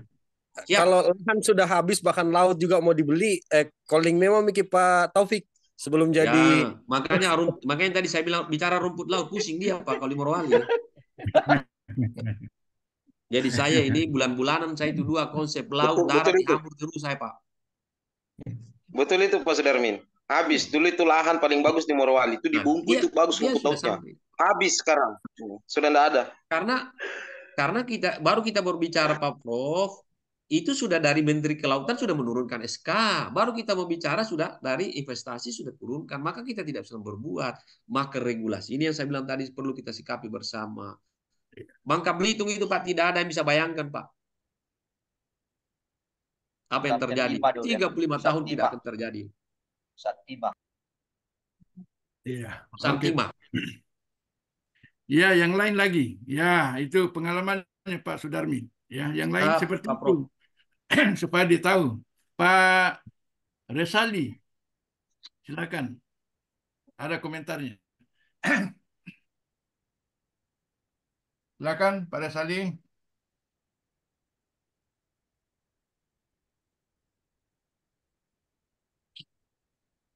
Ya, Prof. Iya, silakan. Siap, Prof. Kalau bisa mukanya juga muncul, Pak. Supaya dikenal juga. Ya, belum lagi di luar, Prof. Biar Jadi kurangnya ini, Pak filmnya Prof. agak kurang menarik dulu. Ya, siap, Prof. Ya, silakan. Ada yang komentari, Pak. Saya setuju tadi yang disampaikan oleh Pak Haji Alimuddin, Prof. Pertama, memang harus ada keterlibatan pihak kampus yang lebih maksimal lagi dalam menciptakan sumber daya manusia yang langsung bisa terjun di lapangan. Pengalaman saya kemarin sebelum ini kalau di sebuah rumah sakit menjadi HRD di sana lebih kurang 9 tahun, Prof. Jadi setiap kami melakukan rekrutmen tenaga kesehatan, terutama perawat, itu 60% rata-rata mereka belum bisa mengaplikasikan apa yang seharusnya menjadi standar mereka untuk mereka kerjakan untuk seorang perawat yang baru selesai dari bangku pendidikan.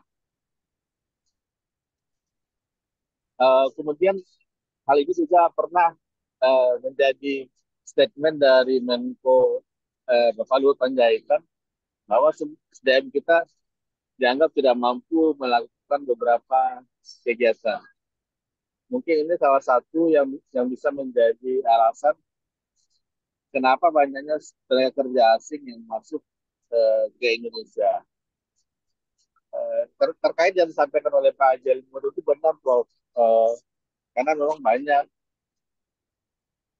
alumni yang fresh, orang-orang fresh graduate yang baru selesai itu tidak memiliki skill yang harusnya mereka miliki, Prof.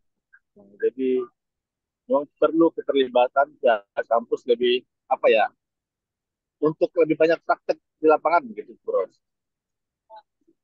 Kira-kira itu, Prof, dari saya, Prof. Terima kasih. Ya, kasih. Siapa lagi yang belum? Cecilia, silakan. Terakhir Cecilia. Ya, calon wali kota. Ya, mana dilihat juga mukanya, kita tidak pernah lihat mukanya Wakil juga. wali kota, Prof. Iya, mana? Calon wali kota ini, Pak, Prof. Ya, Wali kota. Galak itu. Ngomong. Ada saingannya itu Pak Lopo. wali kota mana? Palopo. Mau bangun, Prof. Mana dong? Ya? Calon wali kota di Bolmong itu. Mana ada? Bolangop. Kota Mobagu. Oh iya, mana? Lihat dulu, bukan juga. Sisi. Sicilia. Mana Sicilia Mogok kita? Bentar, Prof, Ya. lagi ini anak kecil lagi punya bayi. Oh, Anak atau lagi. bapak? Dua-dua.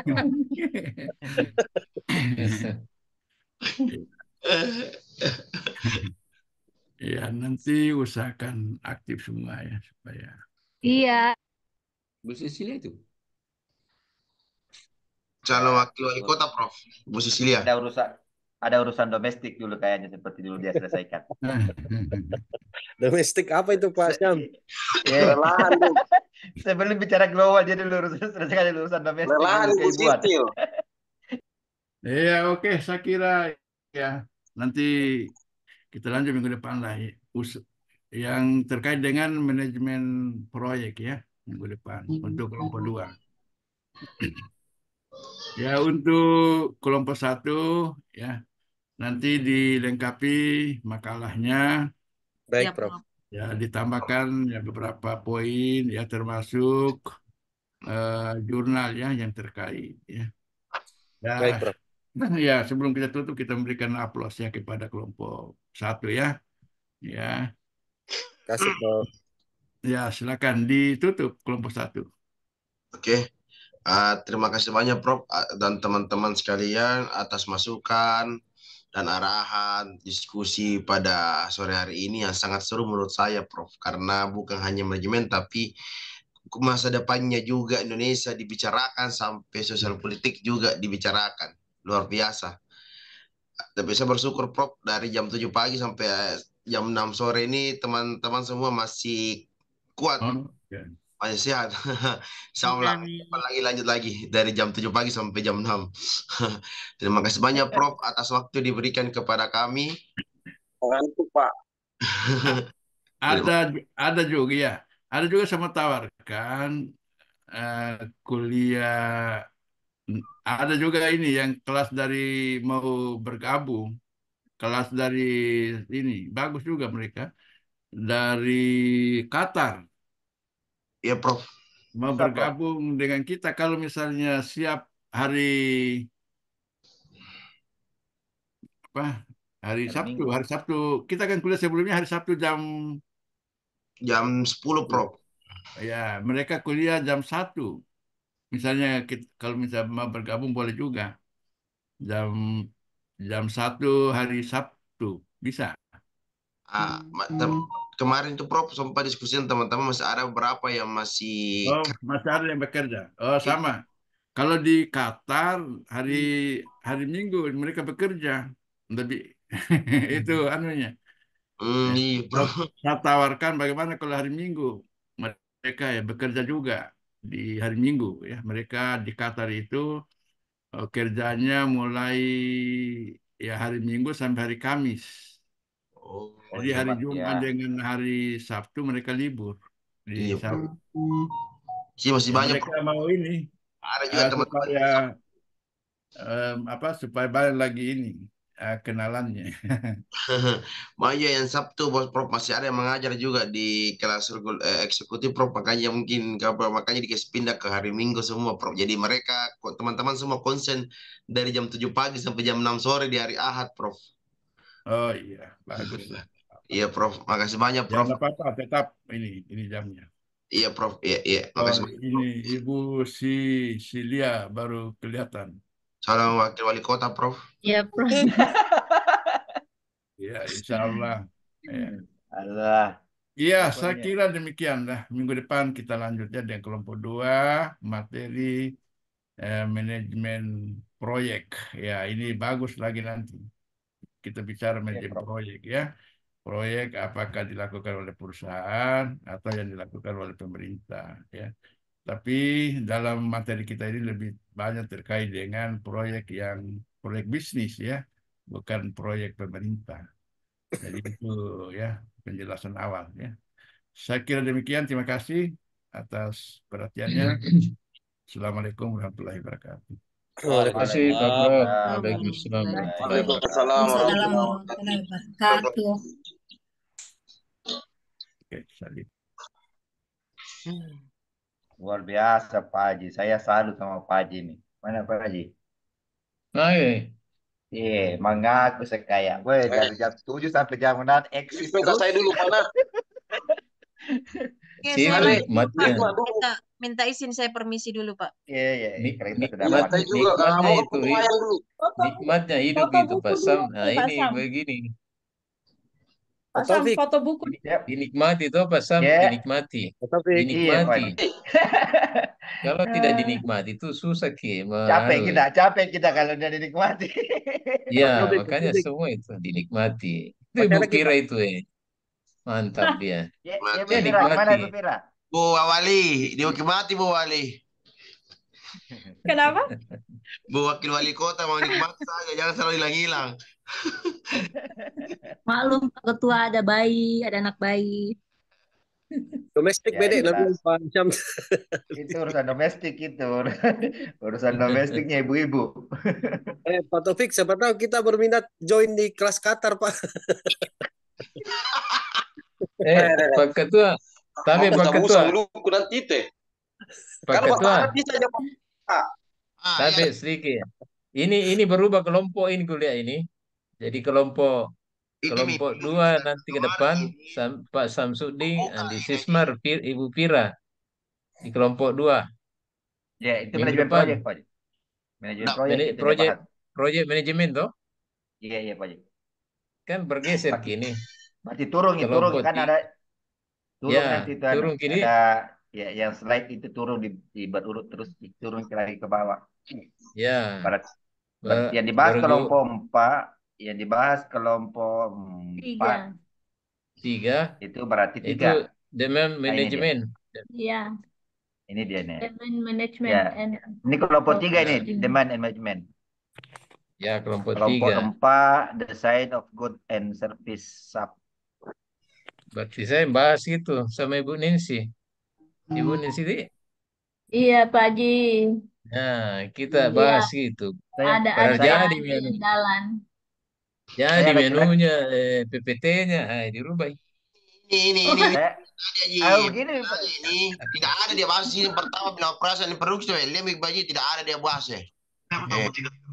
tidak ada dia bahas. Maka tidak tahu itu. Tidak ada dia bahas sini aja di PPT-nya. Ada juga tahu memang dia ada lain tersendiri dia anunya kemarin kita hari. Ada Nah, di atas. pengantar, ada. Di atas, paling atas. Pak Ketua paling Ada. atas. Ini slide 4. Slide 4 ini. Slide 4. Iya, itu dia. Nah, ini Ibu anu tuh kita ini Bu Fira tuh 4. Ya, bukan. Kalau saya dengan Pak Haji itu SDM, Pak. Ini yang masih ini operasional. Jadi nanti Oh. kelompok saya, kelompok 2 itu project management. Kelompok 3, Pak Sudarmin, Pak Alimudin itu yang kelima. Sorry. Yang Sorry, keempat. kelompok Yang demam manajemen. Demand management. Pokoknya begini. Ini yang 3 ini adalah kelompok 2. Yang kelompok 4 Ya. kelompok 3. Yang 5 kelompok 4. Yang 6 kelompok 5. Kelompok Ya, 5. Cocok naik kelompok 1. 5 ada. Cocok. 7 pulang lagi ke kelompok 1 kan? Kelompok 1 ini 7. Ya. Begitu kan ya? Iya. Ini kelompok 2 lagi nih. Rizka, kita kelompok 4. Seperti itu. Tulis Pak Ketua. Iya, Sudah Pak Sofi. salah-salah. Iya, nanti lain dibikin lain yang Lihat materinya apa kayak itu ya tadi. sampai kita Tidak, Yang ditampilkan. saya juga memang waktu pembagian kelompok itu dengan topiknya saya juga agak kaget cuma karena saya pikir sudah dikoordinasikan ulang jadi saya iya saja. Karena saya memang catatan saya ini dan saya di project management itu kelompok 2 Pak. Lisma saya dulu Pak Di. Tadi. Mau kemana Pak Taufik? Dan dulu. Iya. Mau kemana? Apa itu Pak? Mau kopi potong ayam dulu nih. Belum cukup potong ayam kue. Persiapan sahur. Nanti Pak Imam yang potong nih. Kirim saja Pak. Oke, saya suka. Oke, terima kasih banyak Pak Ibu. Terima kasih Pak, izin live. Semuanya sudah? Boleh? Begitu Ibu Fira cocok nih. Siap. Jadi